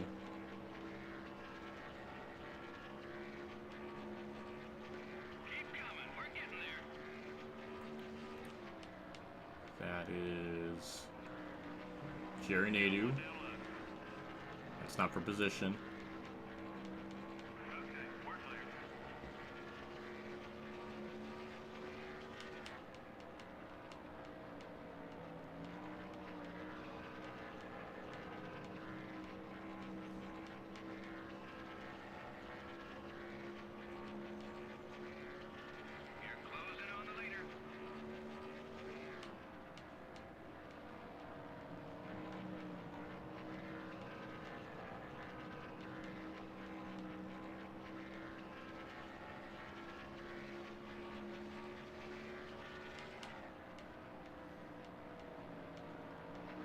Man, I'm sort of shocked how this race has turned out. I don't know if I just hit the setup right. I don't know what I changed from practice to race. I mean, the only thing I think is different is I think my tire pressures. I think I had it set to 19. I think I have it 18 here. I think that's like the only difference, but I can't imagine that's gonna be a difference for me saving my tire wear so much. Unless this build of the mod of the game is that much different. I don't know, but I'm so used to just losing boatloads of time during pit cycles, or not pit cycles, just during the race naturally. The AI really just never seemed to have fall off. I don't know, but I think third, second, and first all pitted. So I think we're just gonna cycle back out into lead without really much of a problem.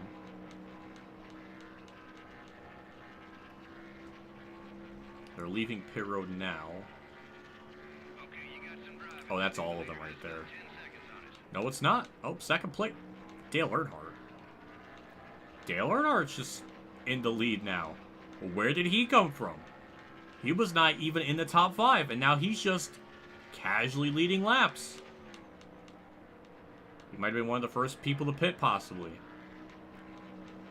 I don't know, but we gotta run him down. Because we got lap traffic to worry about. A little bit. That's about 1.1 seconds.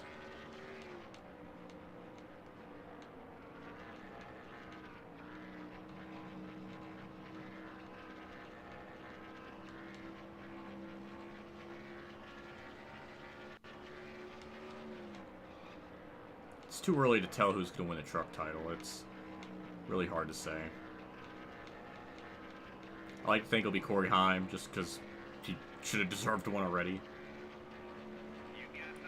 But, hey, we're catching Earnhardt. And, of course, Derek Cope, 1990 Daytona 500 fame and Dover winner, holding up Dale Earnhardt.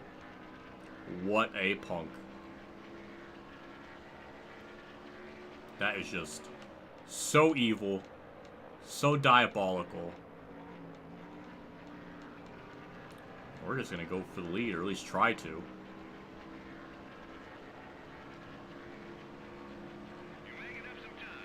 How far back is Skinner from me? 2.8.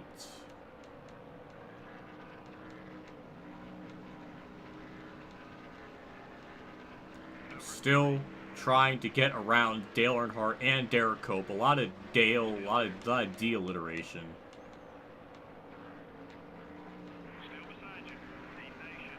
Alright, I think finally we're gonna get the lead. Okay, that took a little bit longer than it needed to. But we're finally around them.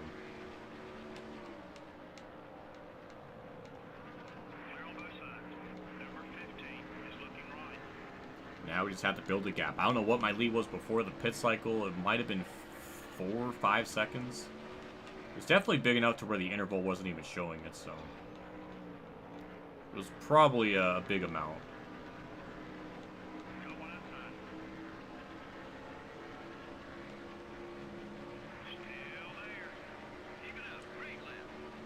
Oh, Johnny Benson back in the top 5 or something like that. He's up to 4th. Just running a super strong consistent race. What was I trying to say?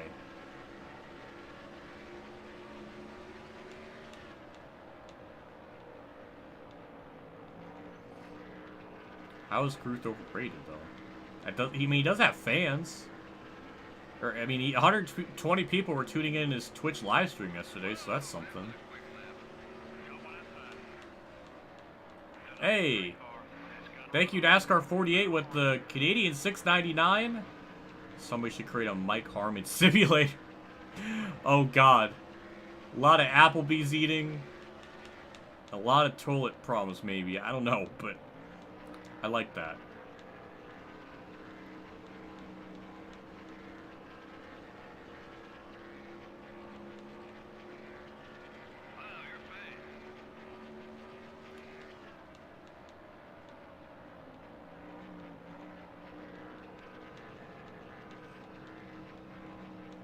Also, I never really realized until Disco Inferno did a live stream. Somebody should create a Mike Harman simulator, lol, tears of joy. That's a good super chat. I like that idea though. We need a fan game of a Mike Harman simulator. Please. I really need to know the day in the life of a Mike Harman.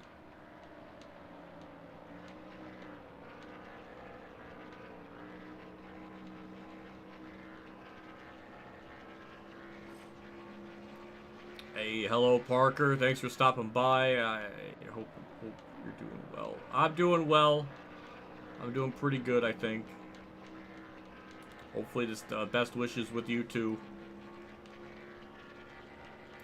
Keep running that line. That lap was fast. Mike Skinner is closing in and about to pass Dale Earnhardt. I just want to say that sentence because it is just a weird, surreal sentence to even express. And Skinner's kind of keeping up with me. I'm not really gapping him. It's saying about 2.4 seconds, so he's keeping me honest. Run some more like that.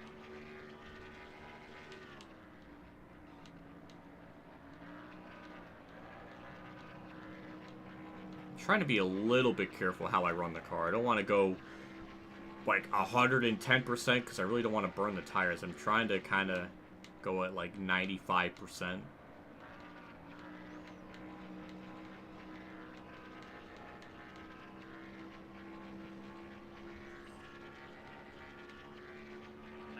That's the speed we're looking for.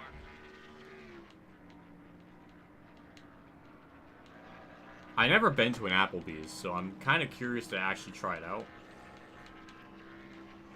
Though I've heard it's not like amazing, or I guess it's not really good. I don't really know the general consensus is that it might be like one tier above like a Burger King, maybe. Attaboy, keep it smooth, just like that.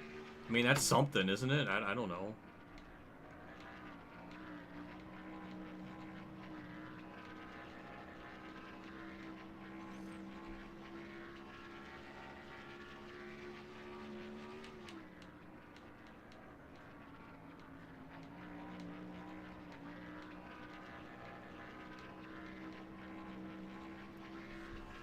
Vegas is tough indeed. Well, I will say, if you're using default setup, it would be, because I tried that off camera and I was running like 40th. I don't think that would be a very fun stream to be watching me battle for 39th the whole race. So I put in setups, or at least adjusted the downforce and tire pressure and gear ratio. And when I was practicing, when I was starting last, I was losing buckets of time.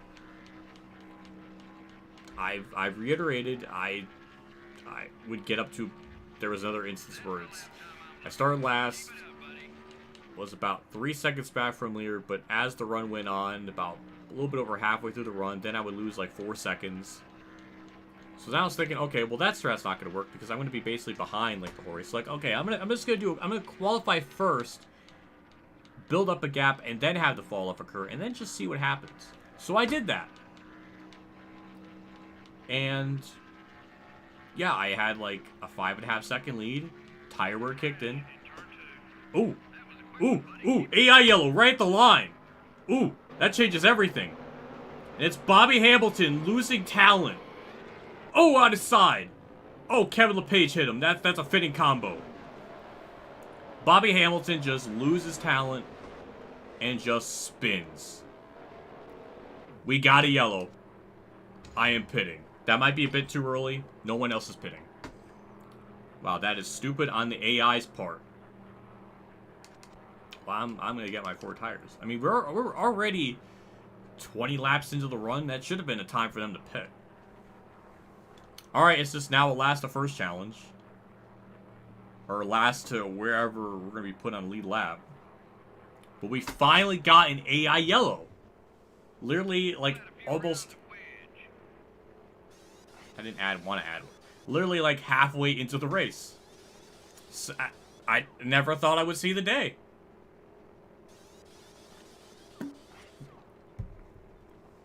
He lost the left rear tire. You know what? That's a fair theory. 18 3-second stop, and there's only 20 cars on lead lap.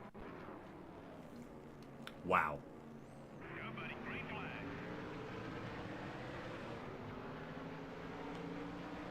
Okay, well... I don't know if this is really that big of a hole as I'm... Oh my god, it engine failed, like, immediately. And that's gonna check up the fucking field! Right in front of everyone! Oh my nose! Oh my hood! Oh, I don't need that. Oh, I don't need any of that. That was like a NASCAR Heat 4 start. Where, like, the leader just blows up and then just... stacks up the field. It was just like that. I didn't even know where to go. I had no idea. Because I thought, okay, if I try to go really low, I mean, he's going to be there. But then there was cars about. I was just like boxed in. Just absolute chaos happening all at once. Now I'm in a big hole. Oh, there's more wrecking. What? Now they're turning up the stupid dial. What? Where was this the whole race? That's what I'm talking about. Nice lap.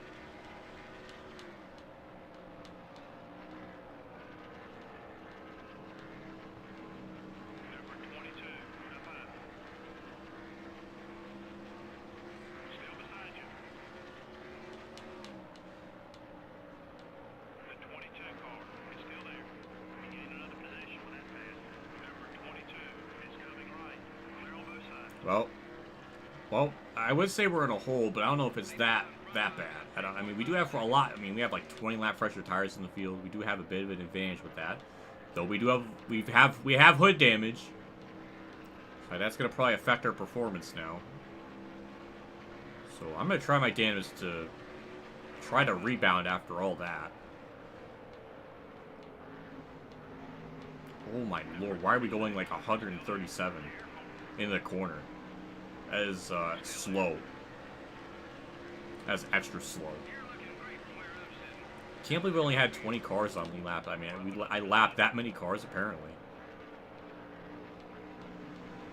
And also we got a lot of lapped out cars and everything up here too. That also probably complicates things.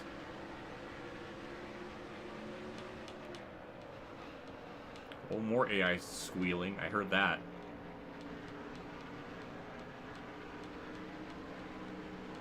Hello, Spencer Boyds. Thanks for stopping by. The race leader's got 3 seconds on you. It's also really cool to see chat thank and appreciate Sledge so much for the mod. That warms my heart. It butters my bread that my fan base is so thoughtful. That's cool. Because, yeah, I would imagine... I've heard things that it's, like, really hard to even add in, like, paint textures or add in paint schemes for cars. So I can imagine the logistical hell to do just one of these cars, let alone 80 plus or whatever. Like, that's why I appreciate it so much. Because that is a crap ton of time being dedicated to this.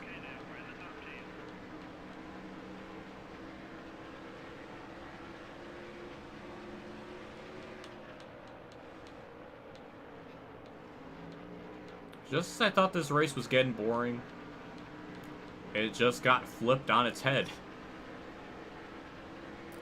Now we're going to see if I can run them down. Which it seems like we are. Well, that hood damage, that's going to be a problem. The rest of this race. Oh my god, you can even see it sticking up. Jimmy Spencer just straight up in 8th place, or is he a lap down? No, he's just a lap down. Alright, I can laugh at that then.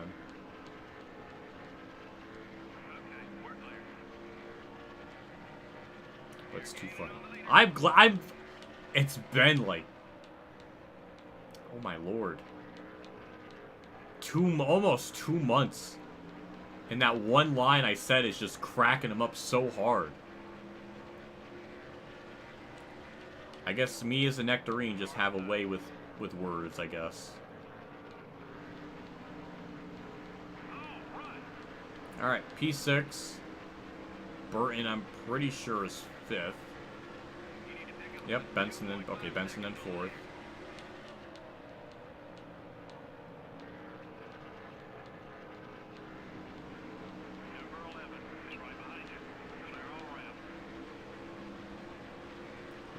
What food are you gonna get? I used to do that a lot. I don't do it too much anymore. After the stream. Arby's like usual. Ooh. Arby's would be a good pick. It's just so far out of my way, though.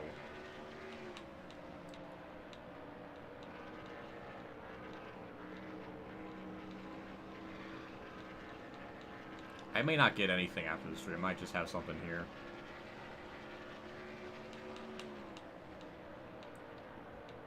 But good question though. He knew my patterns.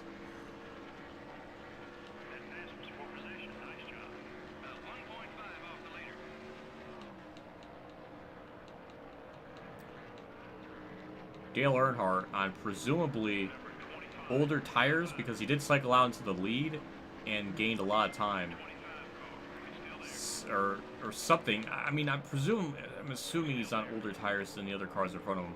Just straight up, just past Labonte and Skinner for the race lead. That's the most Dale Earnhardt thing I've ever seen. Screw tire logic. He's just that magical that he could just break the laws of physics to be faster than someone that should be faster than him based on the tire strat.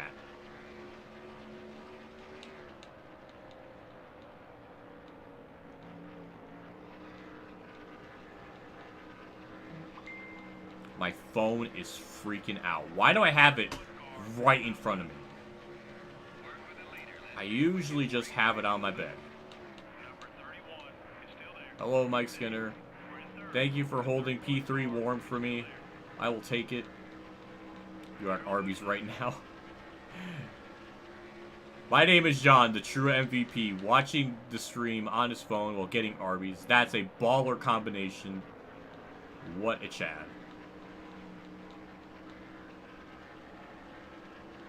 Your streams would used to make me hungry when we talk about our favorite food.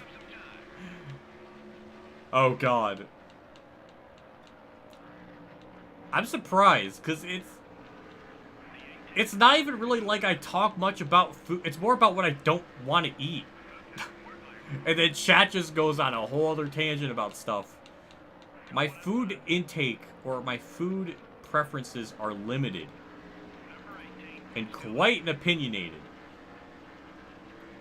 It's quite a marvel how I'm even still alive right now, if with the small amount of foods that I don't like to eat.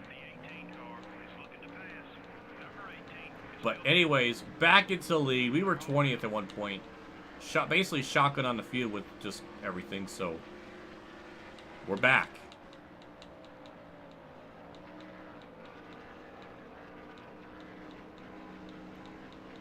Though again, we have 20 lap fresher tires. That probably factors it in too. The field should be pitting around lap 160, possibly.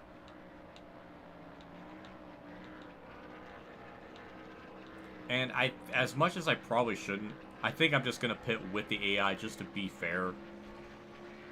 I could just stay out to like lap 190 or something, but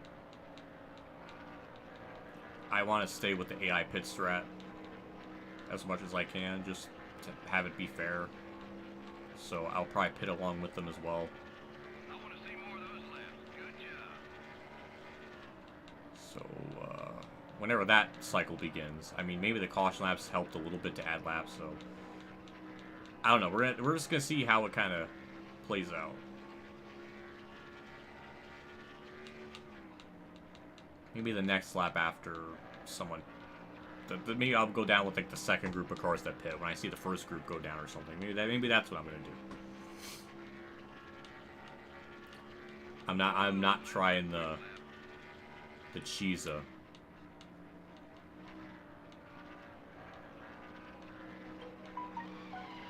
I'm looking at chat too much. Yeah, I'll make my my statement on this very quickly.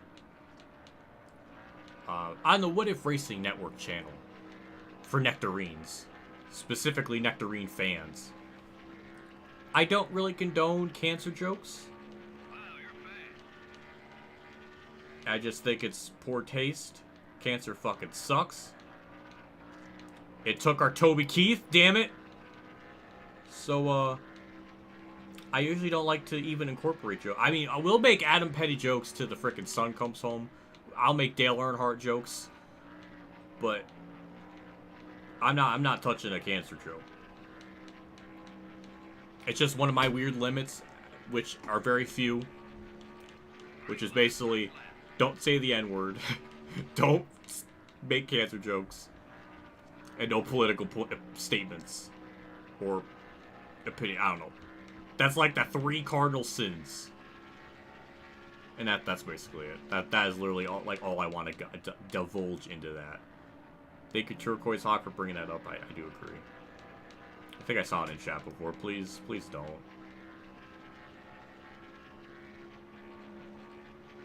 The hood damage not slowing me down. No, it's not. I am just a god of Thunder 2003. Well, then again, I have 20 lap fresher tires. So that probably helps. We're gonna probably see what it really does with equal tires to the AI. So, we're gonna have to see what that does.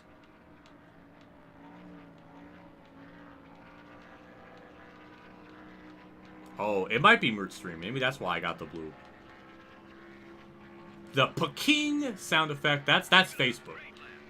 The bloop, that's definitely, no, not the bloop. The do-do-do-do. That's definitely a YouTube notification. But the Peking, that's a Facebook.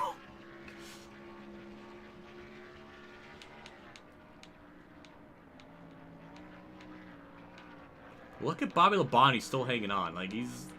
Out of all the other drivers, he's the closest to me, under 2 seconds. Oh, it went down to 1.2. Bobby Labonte... That's even gonna make that's gonna make me even more confused. Because I have 20 lap fresher tires. I should theoretically, if we're all on the same equal tires, to pull away. So I still think my crackpot theory of Las Vegas AI are just broken with the tire degradation where it just doesn't exist. And I think this kind of proves it. That's the lap time I'm looking for. Because I definitely have tire fall off. But it's not applicable to the AI right now, and it's kind of perplexing me.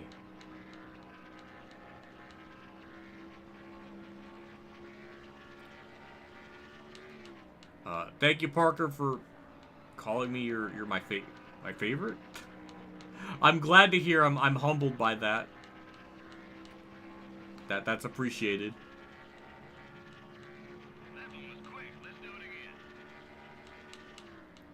Somebody just made a freaking Dale Earnhardt Pink Floyd joke. Man, I've heard those since like probably like 2004 on the interwebs, and maybe even sooner than that.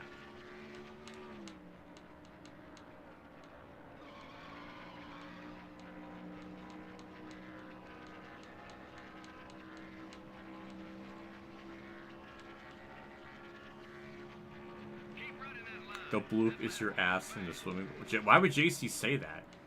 You wouldn't even make a bloop in a swimming pool. You'd just be like a little, like... I don't even know if it would make... Do bananas make a sound in the pool? Do bananas make a sound in the pool? I don't know. It's just more like a plump. Or a little tink. That's JC in a swimming pool. That's how I'm going to rationalize it. Also, people are pitting already. That's a little bit earlier than I thought they were going to pit.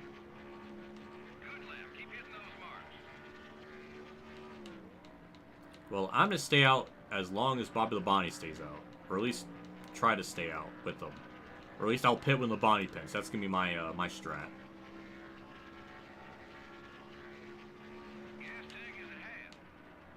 Which he should be pitting... Maybe... I would assume... Lap 170, maybe?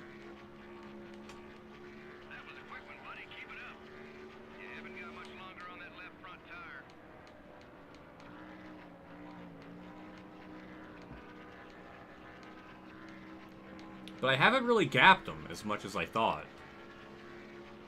I thought I was just going to absolutely just knock the doors off him, but... Not really. It's still under 2 seconds. Pit road is getting busy. The leaders are heading in. Good lap. Gapped him that lap. You do got Derek Cope that just left pit road. Seems to be holding his... I mean, he's got fresh tires. I mean, my tires are definitely worn. I mean, I've lost about a second and a half, maybe, during the cycle. I'm not really sure. It's definitely over a second. Now we're just kind of using Derek Cope just to pull us in the trap, so it's kind of working out. I didn't look at the time, damn it. I was supposed to, just to gauge what the time was. I'm glad to hear my career modes were the best. That's cool to hear.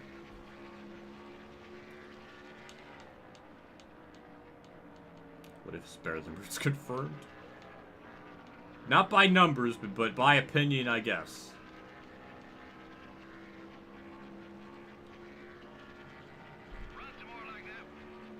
Okay, now I'm pulling from Bobby Labonte because Derek Cope is giving me draft, and now I'm like tangoing with him. This is really weird. I will say very, very strange. And also very strange that we've only had 2 engine failures. One was Jeff Gordon, the other one was on that immediate restart after the yellow. There's some leaders coming in. Versus had to test the skill fortitude to do a Thunder 02 Kuruma. That's what I'm talking about. Nice lap. For as long as he's been around, I'm surprised he hasn't completed as much crew modes as I have. Like career modes, not season modes, like actual career modes. Like, it's really just the Technic stuff, and that's really it. He hasn't really done anything beyond that. I'm kind of surprised.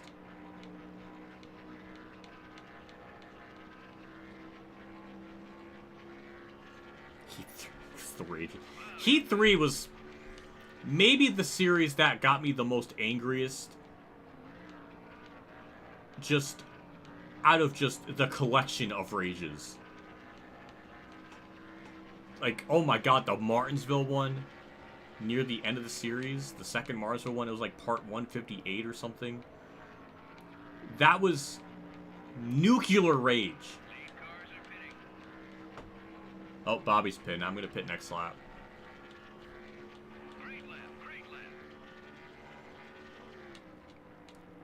But I know for a fact Heat 3 probably brought like the most collection of rages. That freaking Marsville one, there's just so much wrong with it where the yellow came out as I was basically hitting the finish line. Then I got damage from the lap car. Just destroyed, like, ruined the race. All because the yellow should have came out. Why was that broken for 2 games? I don't know. Yes, I'm repairing damage. We're going to probably lose time during spit cycle, so we have to try our best to try to make up the spot. He has, like, 1 video of career. Well, it's more like season mode. But, yeah, half-face what if. Oh. That's a lot of damage on the hood. Oh, my lord.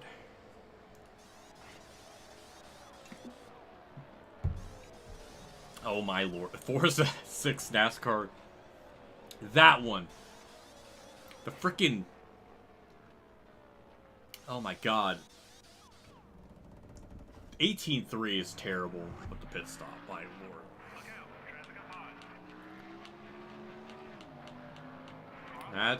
That's for position. Same with Johnny Benson.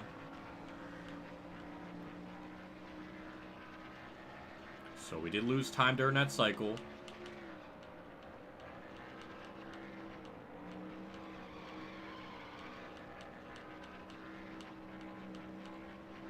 It's part 154. Damn, I was actually pretty close.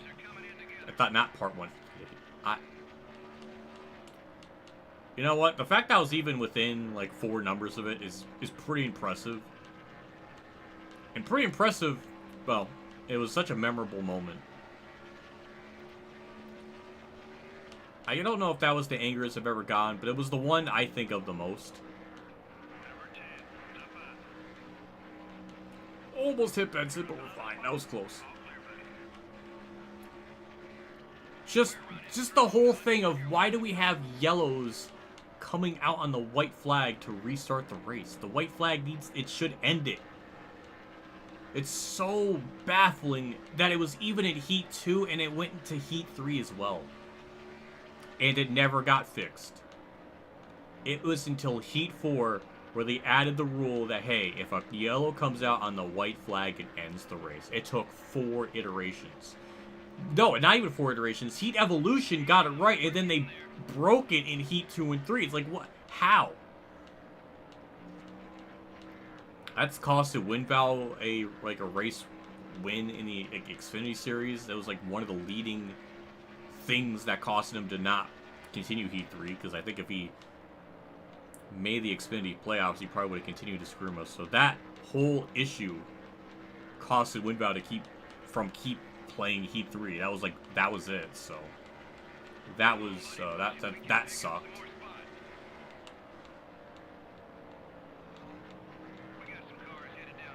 Anyways, this is Rusty for position.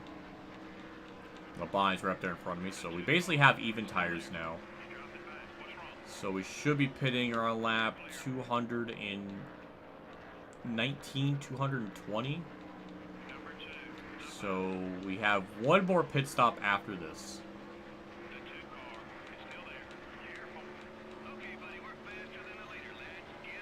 Benson car, that was after Lyco's one, because he had the Lyco's one, like the white one first, and then he had the Aaron's one after. I remember that pretty vividly, so that's how it went.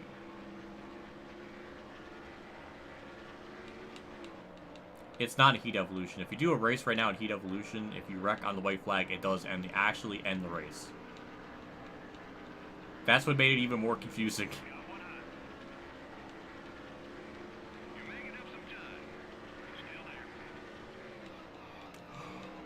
Bobby choking from the lead. Did you see that? Oh, he's wiggling. It didn't even cost him any time.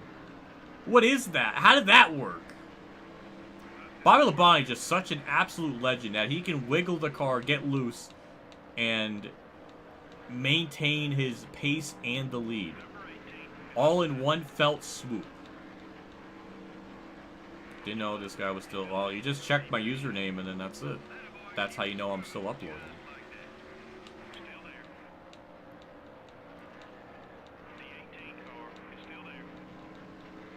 Not as much as I used to. Well, except for Thunder 2002. I really want to get that game over with. So that was like daily. And that wasn't too hard to do just because the races are really short. And they're pretty quick to put together. But after that, it's going to pretty much go back to kind of normal. Maybe 3 videos a week. Maybe 2 live streams. So I guess it's still technically 5 videos a week. But the output isn't as extreme as what it used to be. Where it was like 6 days a week. Plus live streams. My life was like consumed with it. It's not really as much consumed with it as before. But even when I was doing NASCAR 2013, I was still uploading. Not as often, but it would be like every 3 days maybe.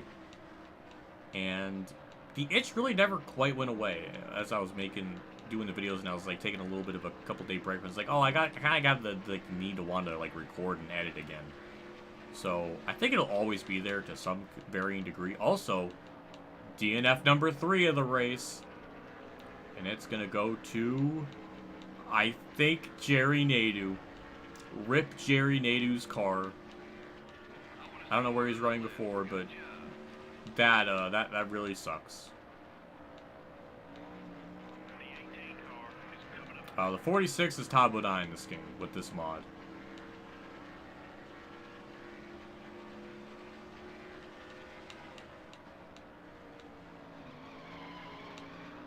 A little loose there. I was looking at chat.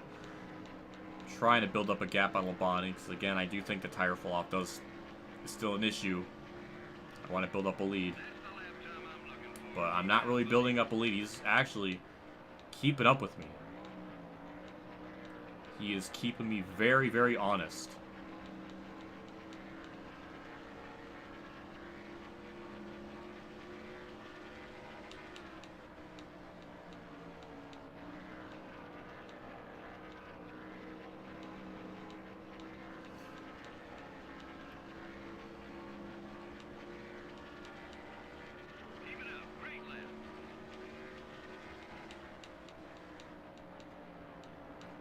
We got more lap cars to be a factor. So, that's the other thing, too, with that yellow. It kind of bunched the field back up, so now lap traffic isn't really going to be as big of an issue, or at least we're not going to lap as much cars as before. Bob Labonte's still hanging on.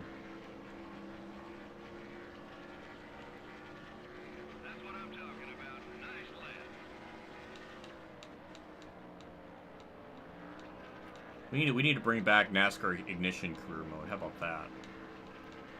That just sounded cursed even saying that.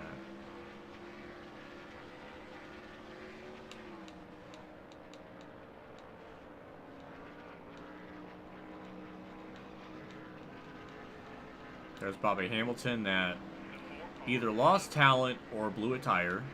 Don't know which narrative is funnier. We're going to get by him.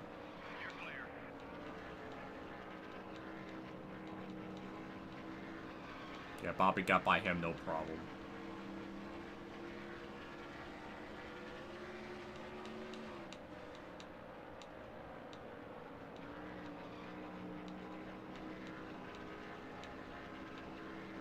I guess I never really cared about NASCAR 06 enough in the crew mode to really worry about owning a team. It just never interested me, and just the goal to get that would take such a long time, and then when it does happen, it doesn't really feel that satisfying. I guess it just never grabbed my fancy, so I never really bothered to focus on that in my career mode with that.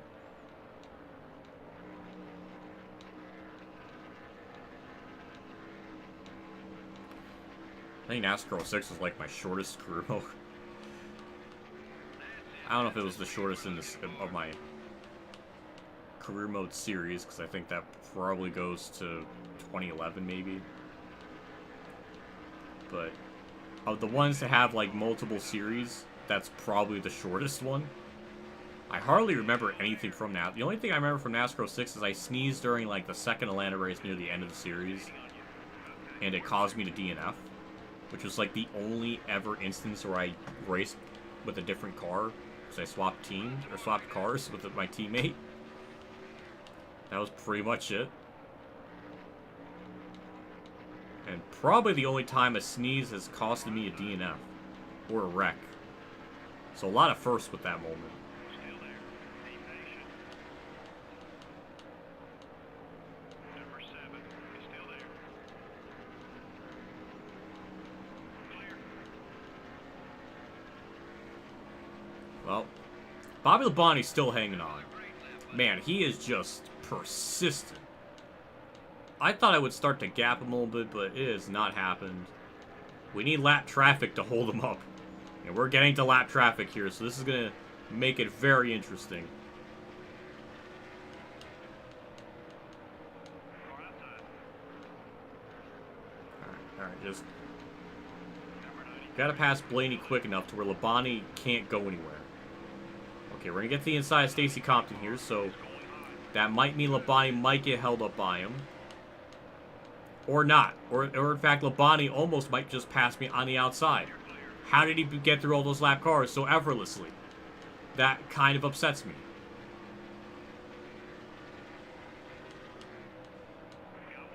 He's too close to me for lap traffic to be a problem because I'm just giving him a pathway to pass me. Or pass other lap cars. Okay, we're clear. That was a quick one, buddy. Keep it up.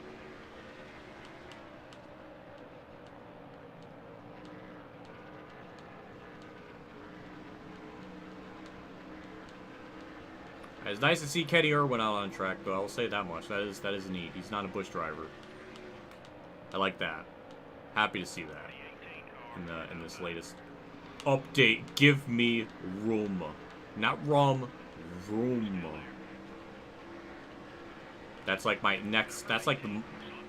How many car contacts have I made? One with Mark Martin, one with that caution restart thing, and then one with Kenny Irwin. So that's technically 3 times. Bobby Labonte is kind of freaking me out. That he's this fast. Wally Dallenbach is holding me up. But he's going to be holding up Labonte on the outside, which is also really good.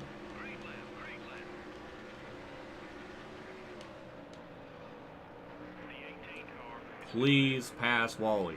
And now Bobby's going to get held up on the outside. Good. Kenny Irwin now in the bottom. Okay, good. Lap traffic boning Labonte. I like that. Good. Now we need to build up that gap.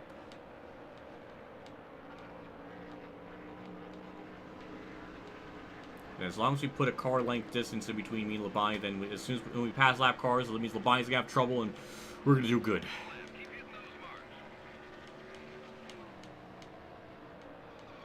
Okay, so we're gonna be pitting probably around lap 220. So we got about 30, maybe 29 laps from now. Number 11 is still there. Keep digging. The 11 car is gaining on you. Okay, we're clear. Matthew Perry, big fan. Rest in peace, Matthew Perry, from Friends. Nice to see a ghost in chat.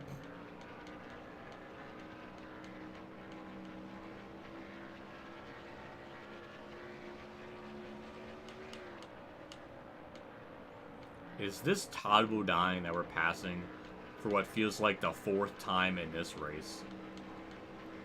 Todd Bodine. No, it's Darrell Waltrip. Never mind. Never mind. That's Mark Martin up there. What has happened to Mark Martin? No, that's not Mark Martin. That is Robbie Gordon, I think. That's a new one. Same with Mayfield. New faces being lapped, I think.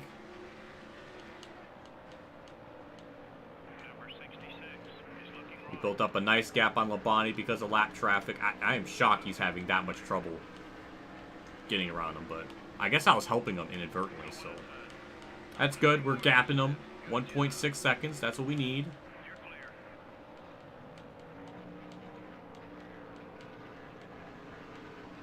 Also, did you notice with that first yellow we had? We had a caution replay. Just put in perspective, it's been 9 years since we had a game that had a caution replay going back to NASCAR 2015. I know that's sad, but it's because it is. Roombas are cool. I never had a Roomba.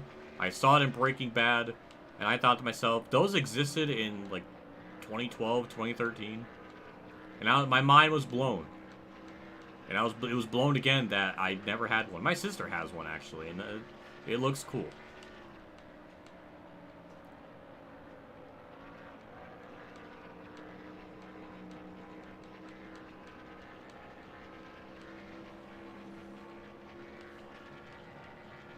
Keep it up. Great lap. 1.5 to Bobby Labonte.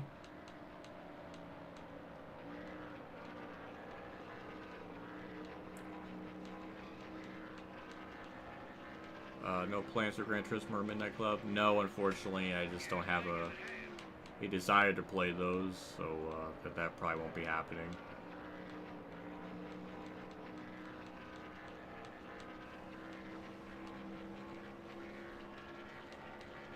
Let's see what the gap is when we cross the line again. Well, 1.8.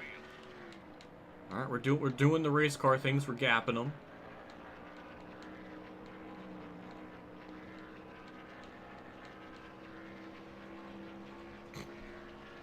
To get high and watch the Roomba. Oh boy. To high and watch the Roomba bounce around the house. That's funny. That's fun. It's a funny visual. That's what I'm talking about. Nice lap. Holy shit. 2,000 to play Gran Turismo 2. If I just had to play it once for $2,000, yeah. Hell yeah. I would do that then. But, holy shit, that would be, that's a fun fantasy. But please, God, don't let that actually be a thing. I don't want someone forking out that much for a game for me to play.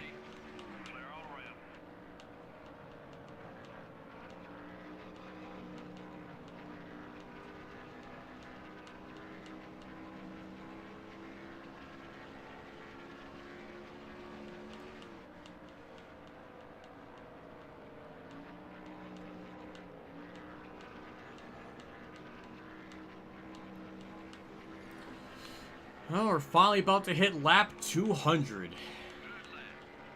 We still have a 1.6 second lead. It's still not even that massive.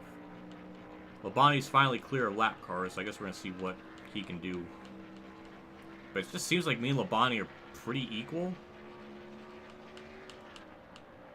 And mind you, he did not even start up at the front. He started not in the top 5, so he had to kind of work his way up into second. So he's kind of had a journey to kind of get up to the top 5. So,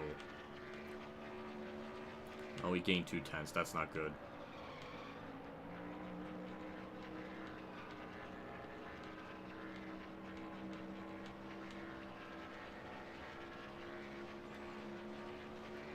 That is a good question. Can you change the overlays in this game? I have no idea.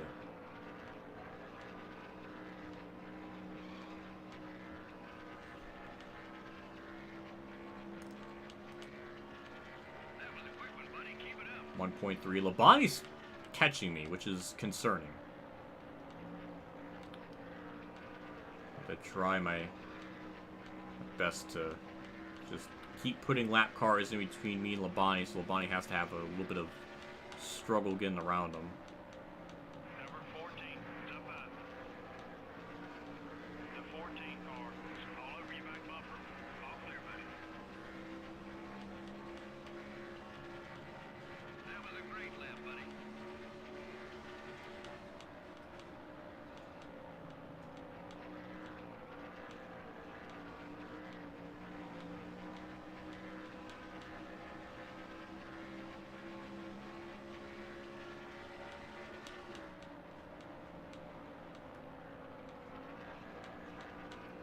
I think early development, they were trying to do something with the race logos. Like, they wanted to replace the race logos with the real life 2000 ones, but they couldn't find enough, I guess, high resolution ones or something. I'm not really sure.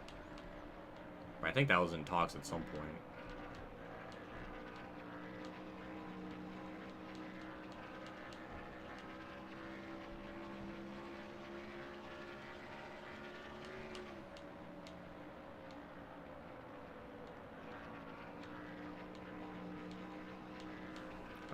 Akbar, to answer your question, they did mod the AI stats, so, you know, Bobby Labonte is going to be competitive, like to match his 2000 season. Jeff Burns is going to be running well, same with Dale Earnhardt, etc. So they did tweak with those.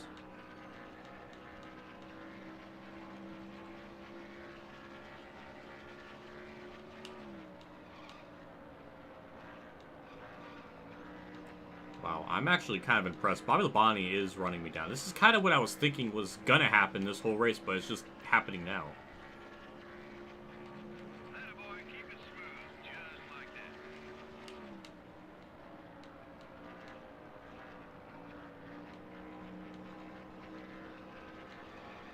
I might try to pit a little bit early. Maybe lap 228.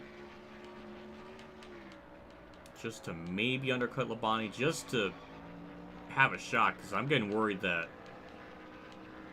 if I pit a lap after him, that may not be enough time for me to run him down. So, I try to play it early. We have enough laps to kind of mess with that.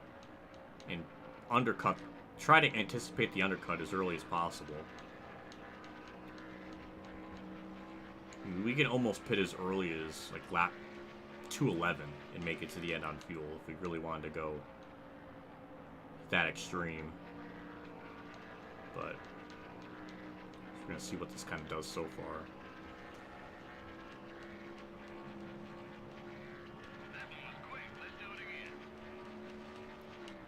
Is YouTube your main job? It feels like... You know what? I don't blame someone for thinking that, because I do make videos, or at least videos enough frequently a week to assume that, but no, it's not my main job. It used to be. Then in September, I found a job somewhere, so I have that. So this is more like a secondary thing now. Just YouTube was just not sustainable enough anymore to have it be a full-time focus.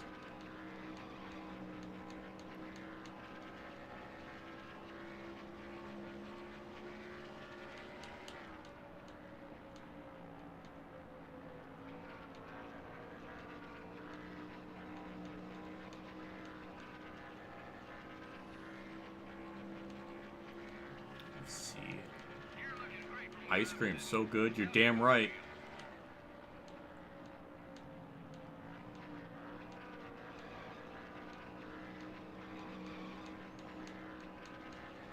Well, me and Bobby, the gap sort of maintained the gap. I don't know, I had that with some type of foreign accent there. My ancestors were coming through or something. Matt Kenseth pitting early. This is probably... I don't know.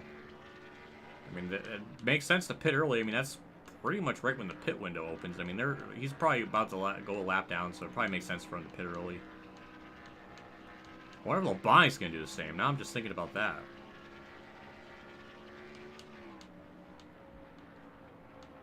I don't know. Like, that's going to really... I could barely maintain the car for, like, 52 laps. I can't imagine going, like, 56 laps, so... I don't know. I hope I didn't say the Giat. That's awkward. I hope it's... Whoa. Thinking about the Giat, and I just skirted the Rizrat, or whatever the kids call it today. I don't know.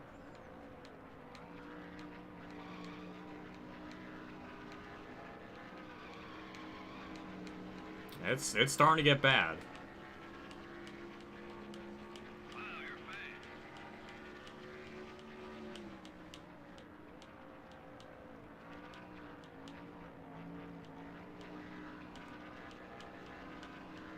Thank God for the downforce tape being taken out, just getting us straightaway speed. That's probably why we're maintaining the lead as good as we are.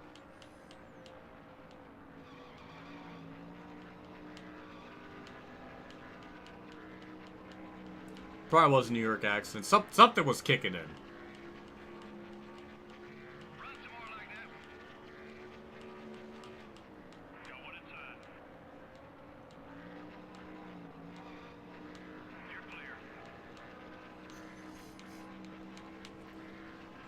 Drank a bunch of... Well, I just heard what if go cringe. Fair enough. Fair enough. That's deserving to drink bleach. That's fair enough.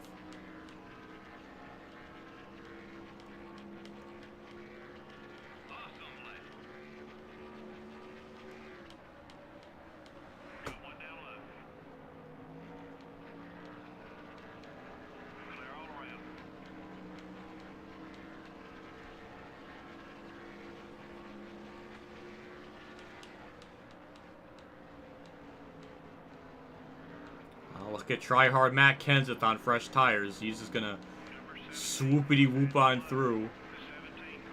There goes my corner angle into the corner. Potentially, I don't know. My entry angle.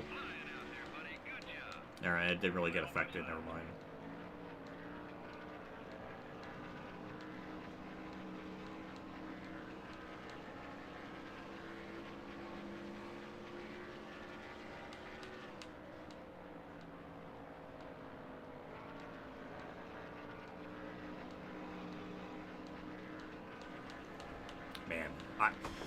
Props to Bobby Labonte. Man, I cannot pull away from him. That was a great lap, buddy.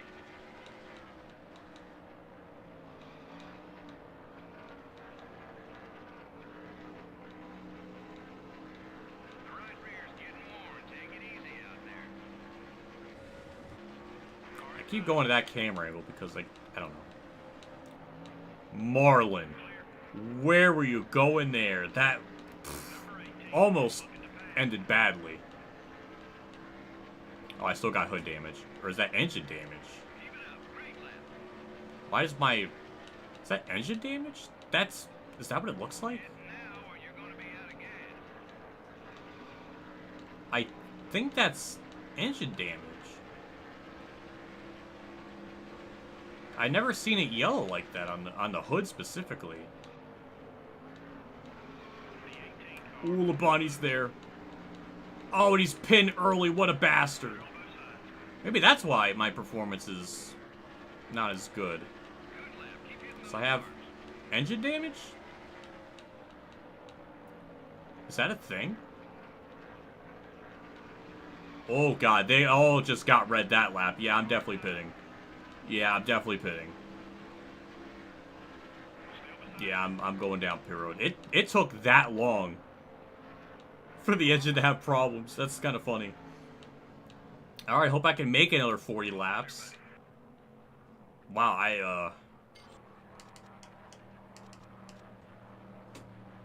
I learned something today. Oh, shit. That's the thing, like, I have to, like, what else am I supposed to do? I have to go that hardcore on the frickin' RPMs just to be fast, because the AI are just that insane. If I had to dial it back, I would not even have a shot at this. Oh boy, I might have fucked my own race. I guess we're gonna see what this car is gonna... But, leave it to the pit crew to find a way to just throw this race away. Frickin' mistakes, we don't need that. Yeah, we'll just have an 18 frickin' 4-second stop. That's just great. And that was Labonte that we just saw leaving Piro. We're gonna have such a gap in my high. I still have hood damage, so, or engine damage, so I probably just lost that race because of that. Pitting a lap later. I don't know. I guess we're gonna see with the lap times how that's gonna be. We were on like 32.4s there at the end, so I don't know what that's gonna be like or how it's gonna translate.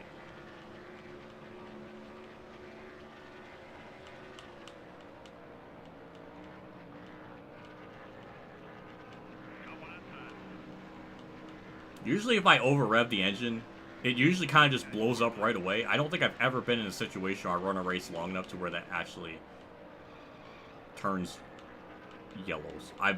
It's just news to me.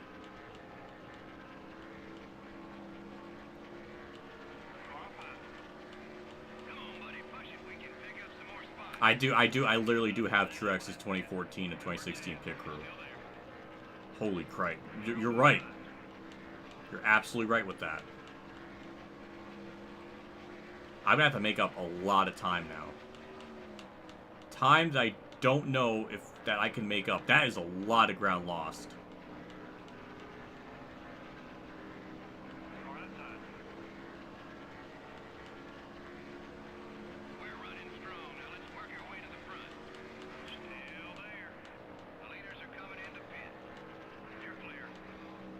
Now with 46, 7, 8 laps to go, 44.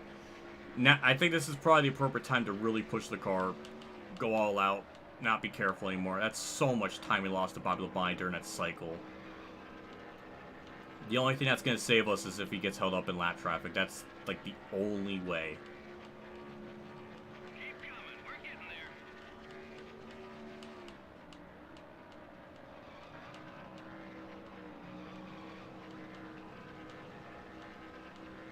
Because that is him entering turn 3. That is so far ahead of us. I know that probably the undercut helped. But our pit crew did not do any favors by being like 2 seconds off the estimated time. Just Wrexham. That's such a cheap and easy way to do that. But I don't want to win like that. That's not what I'm about.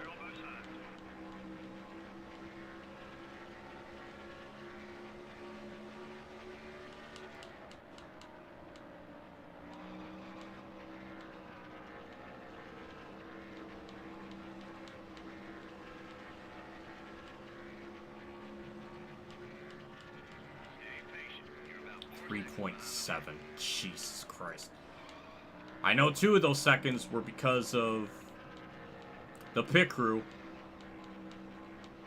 Maybe 1 of those seconds is made up on track. Maybe. That's probably where all that came from.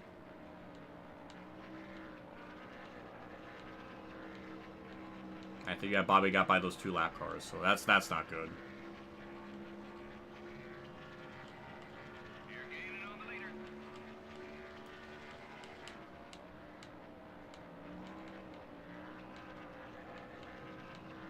Trying to push the car as hard as I can. This is just such a...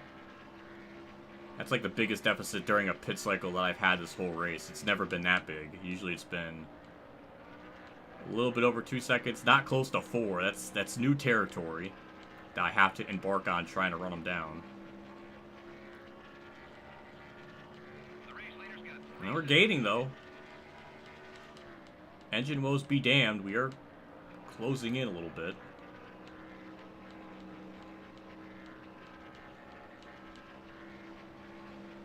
Cutting it really close though. Either way, we're gonna have to be on the defense the rest of the race if when we get the lead anyways.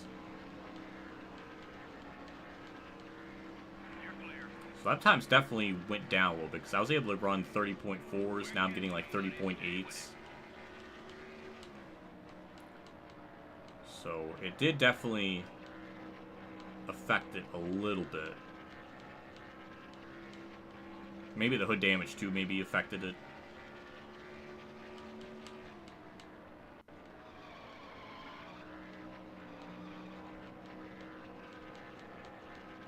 Labonte's got 1 more lap car to deal with, and he's kind of in clean air for a while. 2.2. Oh my god, we just cut that. Look down to 1. Cut that down by like 1.5 seconds since everything cycled through with the pit stops. It's kind of insane. Didn't think I was going to gain that much.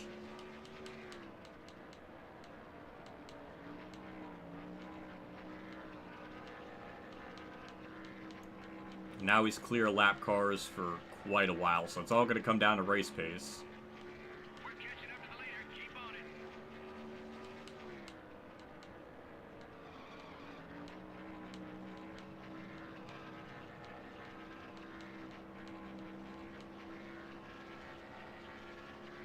36 laps to go. That's definitely enough time to run him down. Just under 2 seconds. Ward Burton's weirdly hanging tough with Labonte. Weirdly, I don't know how that happens, but he's hanging. We gain another 2/10 that lap.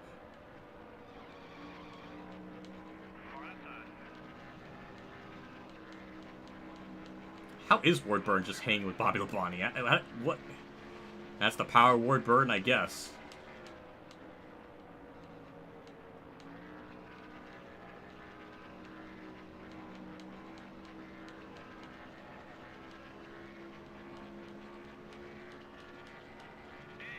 Ooh, we're still closing.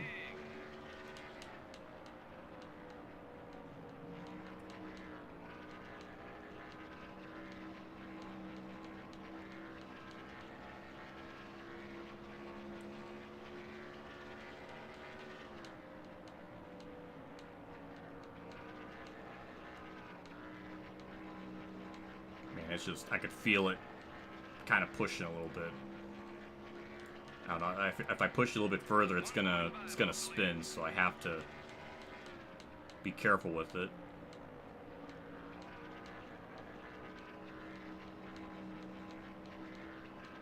We're still closing. It's gonna be a nail bite. I almost said knuckle biter. That's not a phrase.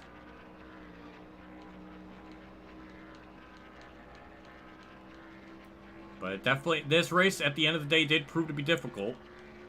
Okay, let's get after these guys now.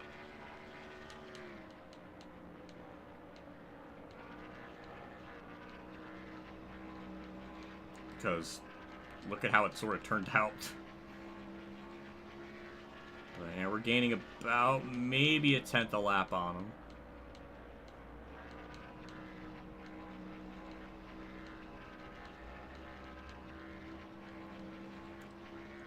Believe it, I still can't believe Ward Burton's still hanging with them. I don't know if it's like the draft is like sort of carrying them through the corners or what exactly, but Ward Burton's just chilling right there behind him.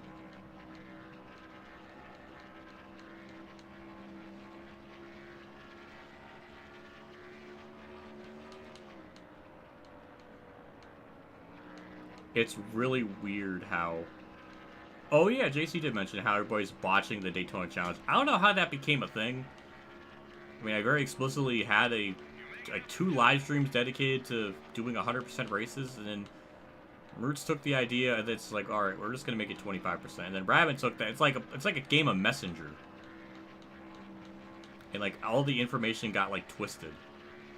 Rabbit's video is even more baffling because he like tried it for like 6 minutes and then scrapped it as he got the second. It's like the whole point of the challenge is that it's hard because you cycle through pit road, you lose time because of the pit stops. The AI could just run by themselves really well on the outside, and part of what makes it hard is maintaining the lead.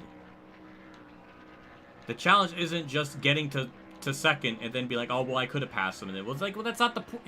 He misinterpreted the whole point of the challenge and then just gave up on it. What? How? At least Roots like stuck through it throughout the whole video. It's like, what are we doing? I don't know how a challenge could be so misinterpreted and mistranslated.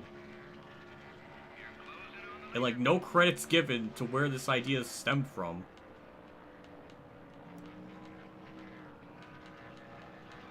It's almost like as if no one watches my videos, which is not a shock.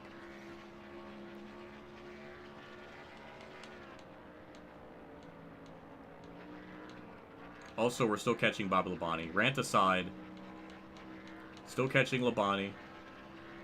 I think it's under a second now. Got more lap cars to deal with.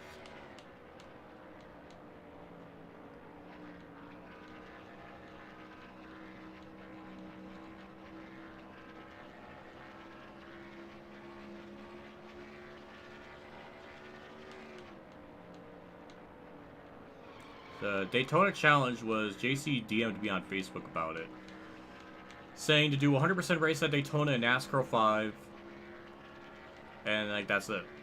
I was like, oh, this will be easy. And then I did the challenge, and I was like, This is still easy. But then as the race went on, I was like, oh, now I get it. Because you lose time during pit road. And the AI could just, like, run up on the outside and pass around you, like, by themselves with no draft. And also, drafting with them is really tough because sometimes they'll just run up high and make it a lot harder than it needs to be. Like, 100% race is, no joke, really difficult. You're only 1 second behind the leader. Chad Little got passed like he was standing still in a Roush car. What is that?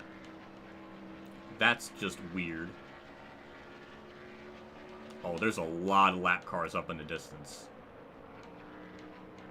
A lot of lap cars. That is prime position for Bobby Labonte to get held up. The 97 car is up high. Okay, buddy, we're faster than the leader. Let's get up there. Still there.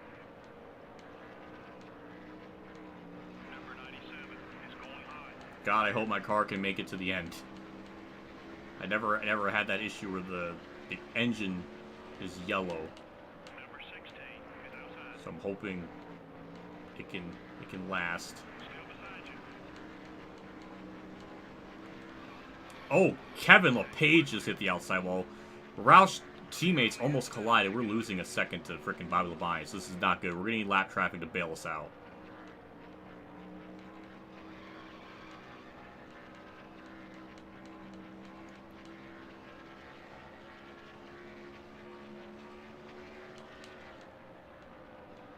Easy, buddy. That left front tire's seen some action. No, I don't need to hear complaints of the tires getting worn. Ah, balls. Oh, please, lap cars, hold them up. I'm not really gaining time on them anymore like I used to.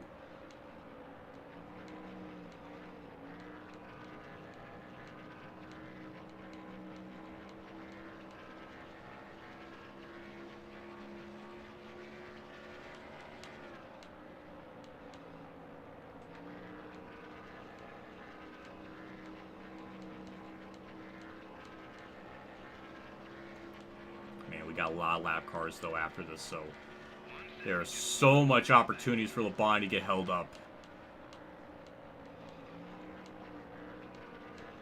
Just need to get through any lap car we get through with no problem. Like that with Derek Cope. That was Swifty. Bobby Labonte's running up, almost ran up high in turn 3 for some unknown reason. That was just weird. Okay, now he's going to get held up. That is cars blocking the bottom and top.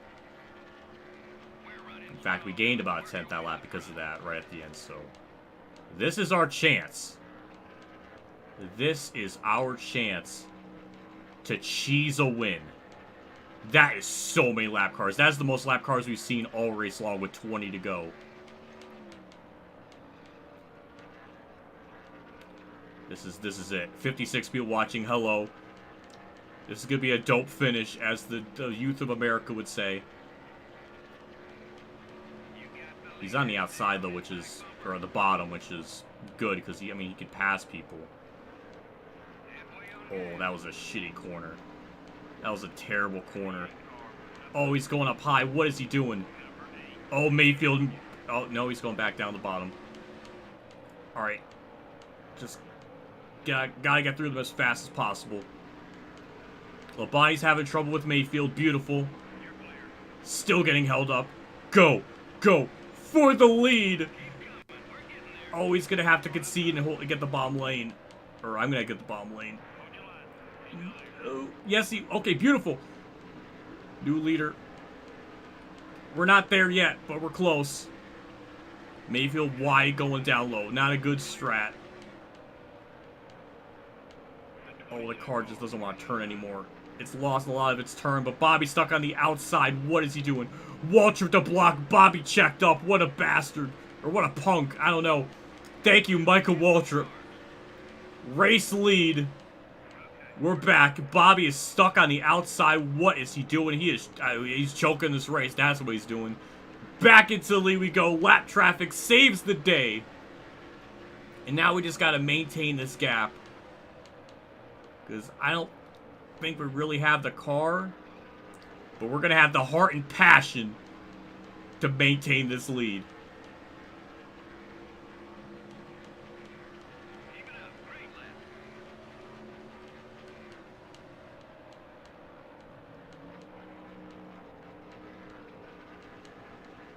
And Bobby's still getting held up.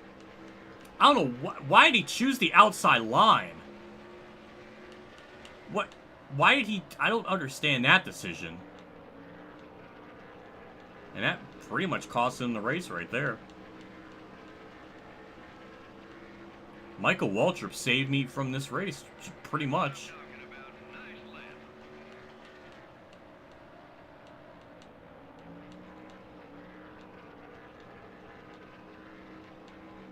15 laps to go. We still got a couple more lap cars. We just need to put a gap in between them, because if Bobby gets close to me, then Bobby's just going to use me as like a path to pass the lap cars. So we need a gap, essentially. He's still getting held up by Jeremy Mayfield. Like, wow, that's I mean, just so much time he's losing, which is good for me. He's on the outside trying to pass Mayfield. What is he doing? He does not understand how to pass Jeremy Mayfield back there. Which is fitting. Jeremy Mayfield, back in the day when I used to do like every win videos, I actually posted up on his Facebook. He linked my every Jeremy Mayfield win video. So me and Jeremy Mayfield, we got like a connection. He acknowledged my existence, and that's the connection. But he is hoping a bro out, essentially.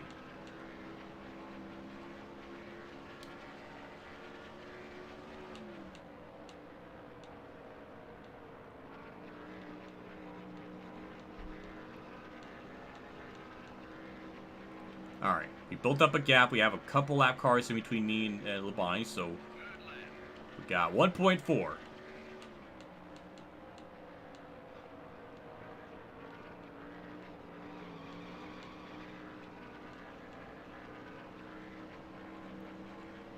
I can't believe how the tables have turned, how the turned have tabled. What a just shocking development of how this race just played out. Lap traffic came in clutch when I really needed it. And Labonte finally learned how to get around Jeremy Mayfield. And now that's a problem. I think he is a little bit faster than me. But we built up about a second gap, and we got more lap cars in between him and I, so that is good.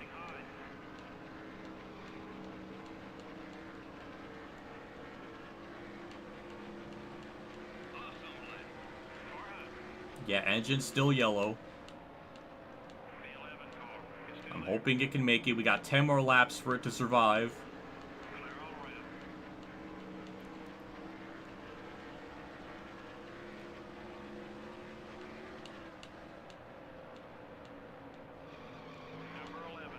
Car is definitely fallen off in just pace.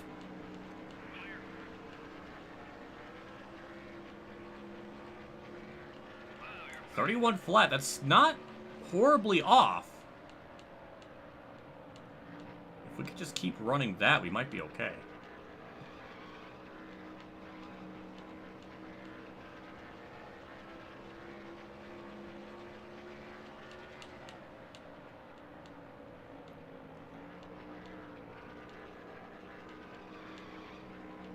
Oh boy, this car is not liking a whole lot of things. Labonte's now just cutting through lap traffic. Now he's trying to make up for lost time. And I don't really have any more lap cars. I mean, I might be able to get to those cars up in front of me.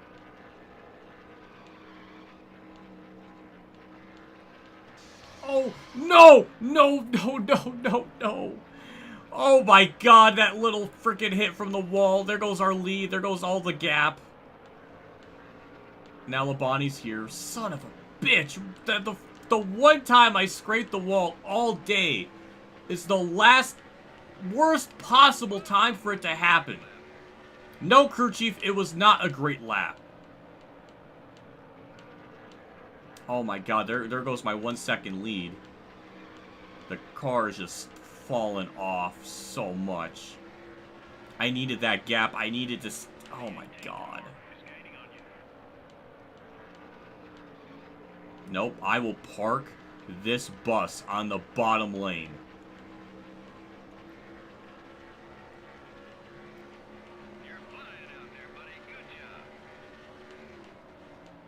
If he's gonna pass me, he's gonna have to do it like what Ryan Newman did in that Thunder 2004 race at Pocono, where he just drove around me on the outside.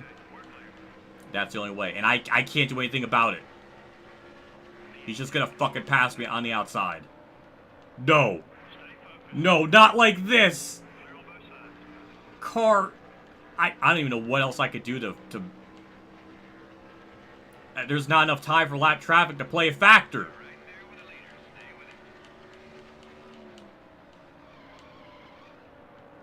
I cannot push the car anymore. It is sliding so much. Oh, son of a bitch! I'm not dumping him.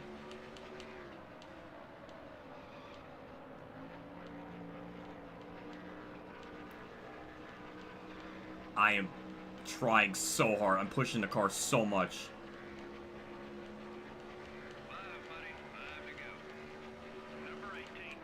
I mean, we're there. I mean, we got a shot. I mean, we're gonna need lap... Oh my god, the run.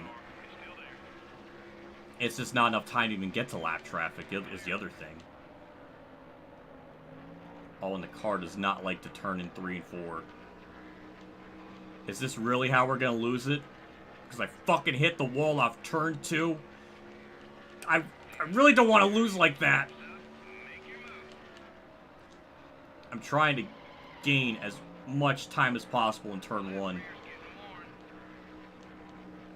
I don't have the fucking car.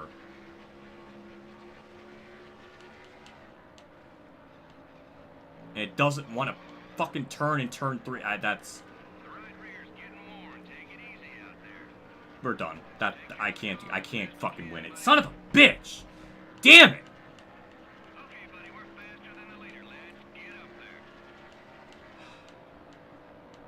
I don't know what else I could possibly do to win this race. Unless I just start on pole and just destroy the field that way, because... there's just nothing else I could have fucking done.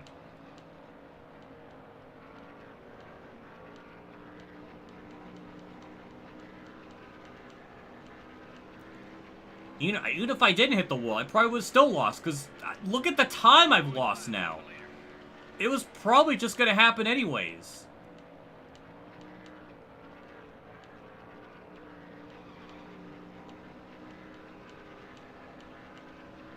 Now I'm pissed. Now I'm fucking pissed. The 22 car is looking to pass. Number 22 is outside. This just fucking sucks. Take it easy on those tires. I don't even know what to say about this that can fix my frustration.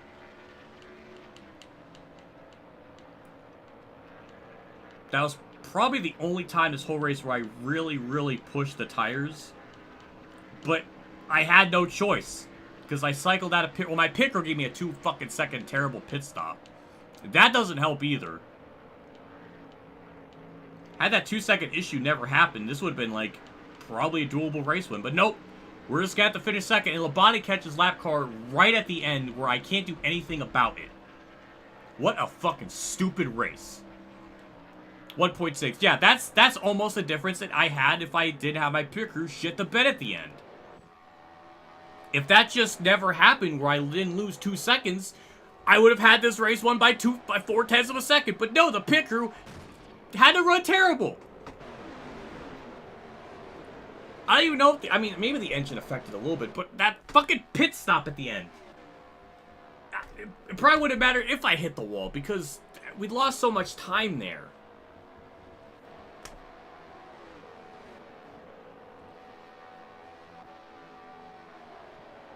Oh, god damn. I don't even know what to say. I don't even know what the fuck to say. It really pisses me off. The one time I hit the fucking wall.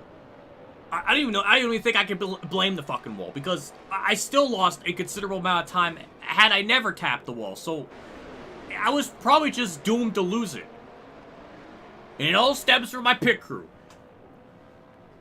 At the worst opportune time, had to shit the bed, make me lose 2 seconds during that pit stop. And guess what? I lost the race by 1.6 seconds. So yeah, if I never had the pit crew mistake, I would have won this by 4/10. So that's how I'm gonna rationalize it.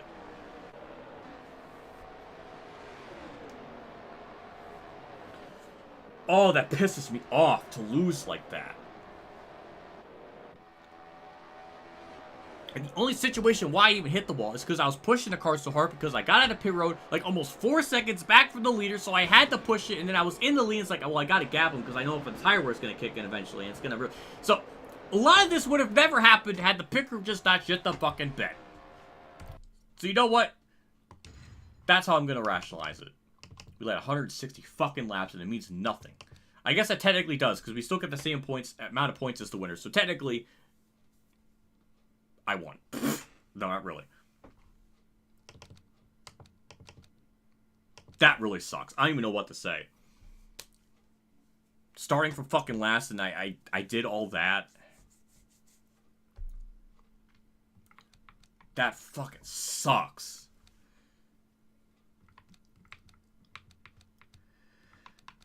Mark Martin rebounded after I hit him, so that's something.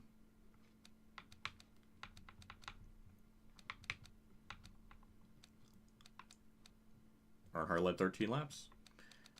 Second most laps led, I guess, went to Bobby Labonte. Guess we look at the laps led. I think Jeff Gordon led some early in the race. I hit the wrong button because it's on game controls, and I'm not familiar with it. Okay. So, 12. Gordon led a couple at the beginning. Benson somehow led 9. Gordon led 8. Skinner 7. Frosty 3. Sadler with 2 during the pit cycle. Kansas with 1. Man, that I don't even know what to say. I'm so mad. That sucks so much ass.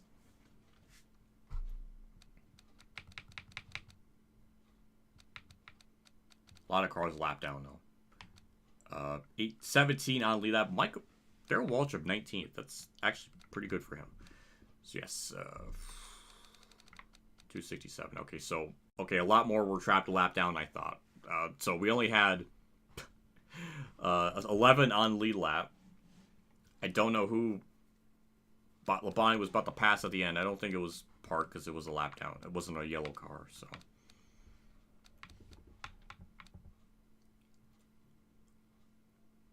I don't even know what else I could have.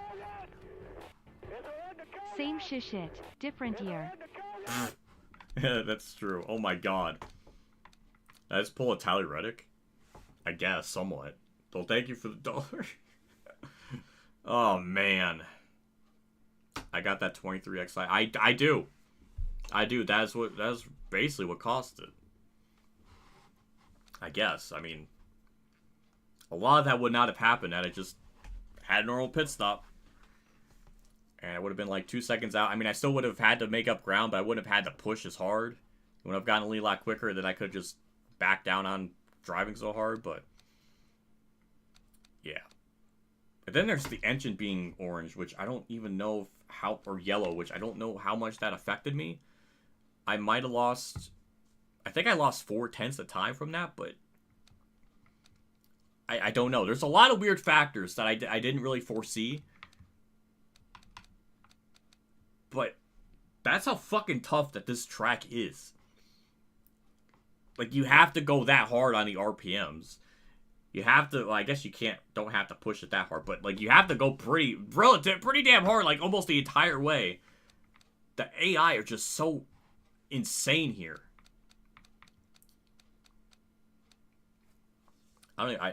Oh, man. Ken Schrader just 13th warms my heart. So, yeah, John Andretti blowing up. Jeff Gordon blew up. John Andretti blew up before Jeff Gordon. I didn't even know that. Kenny Wallace blew up at lap 188. Elliott Sal, I guess, is the one that blew up after the caution. Jerry Nadeau blew up. Tony Stewart blew up. We got a lot of blow-ups. Hold on. 1, 2, 3, 4, 5, 6, 7 DNFs? 8? We had 8 DNFs? Where was this? 9. What? Oh, damn. Thank you. Thank you. My name is John for the gifted memberships. Hey, I wasn't expecting that. I went to Christian, went to CMDR, went to Alan Barkley, went to Master Killer, went to Gemini. So, welcome. My name is John into the WhatiFRacing Nectarine fan club. I wasn't expect. What are we at now? Like 73? I think we're at 73 now, unless something changes. That's again a new record. We had so many cars just DNF. Tabo 9, I think, was the first one. Just on pace, or just on the track being slow. So we had 1, 2, 3, 4, 5, 6, 7, 8, 9, 10. Wow. 10 cars DNF'd. That's... I only saw like 3, maybe 4. So those other 6, I had no idea any of that was happening.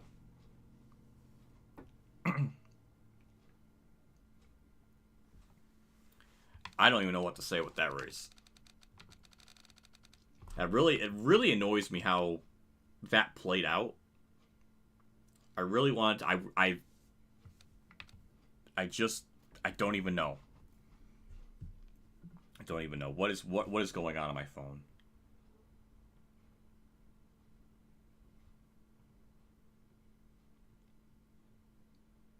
Man, that's just such a bummer.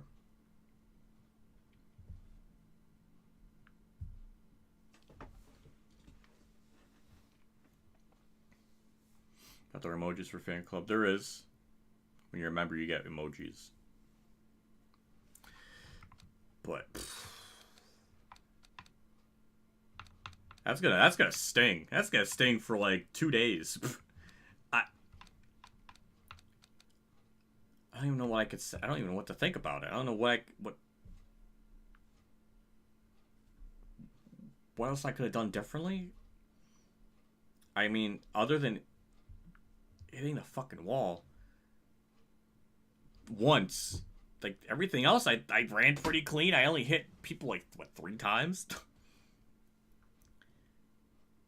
It's the last fucking pit stop. Maybe I shouldn't have pitted with Labonte at that one point and just. But then I would have been so off cycle. I don't know how that would have played out if I just stayed out whenever. Then I think I would have been pitting around lap 230. But I don't know how that would have worked out. I just wanted to pit with the AI because it didn't seem fair to me that I was the only one that pitted and the AI stayed out. It just felt like an unfair advantage, and just I don't know. Do I just gotta be cutthroat next time and just do my own strategy and win like that? But it doesn't really feel right if I win just because the AI are stupid like that. I can't believe we only had 1 yellow for 1 lap. Usually it's like 3 laps for a yellow for 1 caution. I'm even more. How do we restart that quickly? That doesn't seem right. Oh, God.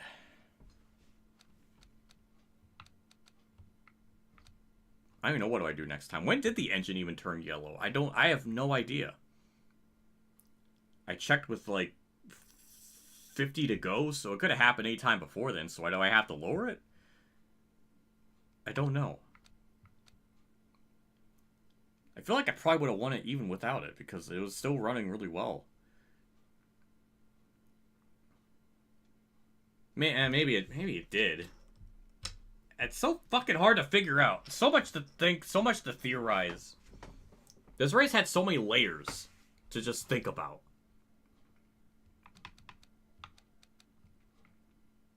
Terrell Labonte just 4th. I just realized that. Where was he this whole race? Where did he come from? Mike Skinner, Johnny Benson, Labonte. I mean, we've seen all those up there like the whole race. Same with like Mark Martin and Skinner. Ricky Rudd I haven't seen. Rusty Walsh was up there early on. Dale Earnhardt was up there too, but Steve Park was up there. He led 14 laps. I forgot about that. Wow. That was with max sliders too, and the AI only wrecked themselves once. I'm more surprised by that too. Very short race, 2 hours and 26 minutes. That is, damn. Oh, let's get out of there. We're just gonna. That's such a what if type of race. A literal what if race. Well, we're going back to full face cam. Yeah, we're just gonna call it a stream there. I don't even know what to say with that. That is gonna be on my mind for a little bit, just trying to figure all that out, because that really seemed like a race I should have won. So I don't even know what I do next time if I ever wanted to like revisit it, because it seemed like, I mean, maybe the engine might have affected it. I don't know how long I had that issue for, so I have no idea. Maybe I have to lower it a little bit. I don't know. So many layers to think about. My brain is so confused. I don't know. I'm gonna be thinking about that for a while. Stream more Thunder 04 on Thursday. Yeah, that's the plan. Well, I think we're gonna call it a day. Time to run it again. Oh god, that would be another 2.5 hours. I gotta watch Moots' stream. He's doing something with the Heat 5 mod that came out, which I didn't even know there was a Heat 5 2023, I guess, Xfinity mod, Xfinity and Truck mod. I didn't even know that was coming out. So I need to see that just to see what happens. But for now, that's gonna be it. Maybe I'll tackle this when we get to the race later.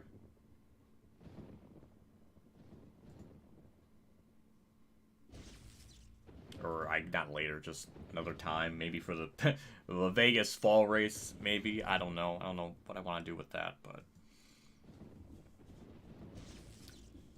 I think I'm gonna call it a stream. Maybe we'll tackle it again for the playoff race or something months down the line.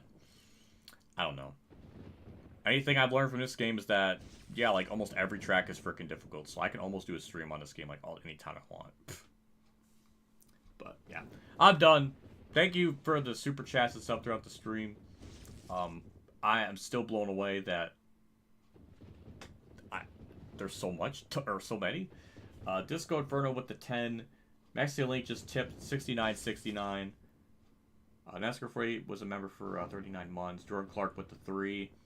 My mom apparently did $1. NASCAR 48 with the 6.99 Canadian, and then Tyler Reddick there at the end with the 1.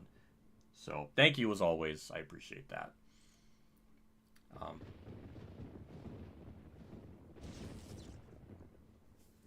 I don't have a way of seeing your engine. I was not even looking at the whole stream. Anytime I was doing practice, I never even looked at it. And I never had an inkling that the car was losing speed or power. So, I don't know when it happened. All I knew is it happened sometime after lap 210. So, I have no idea.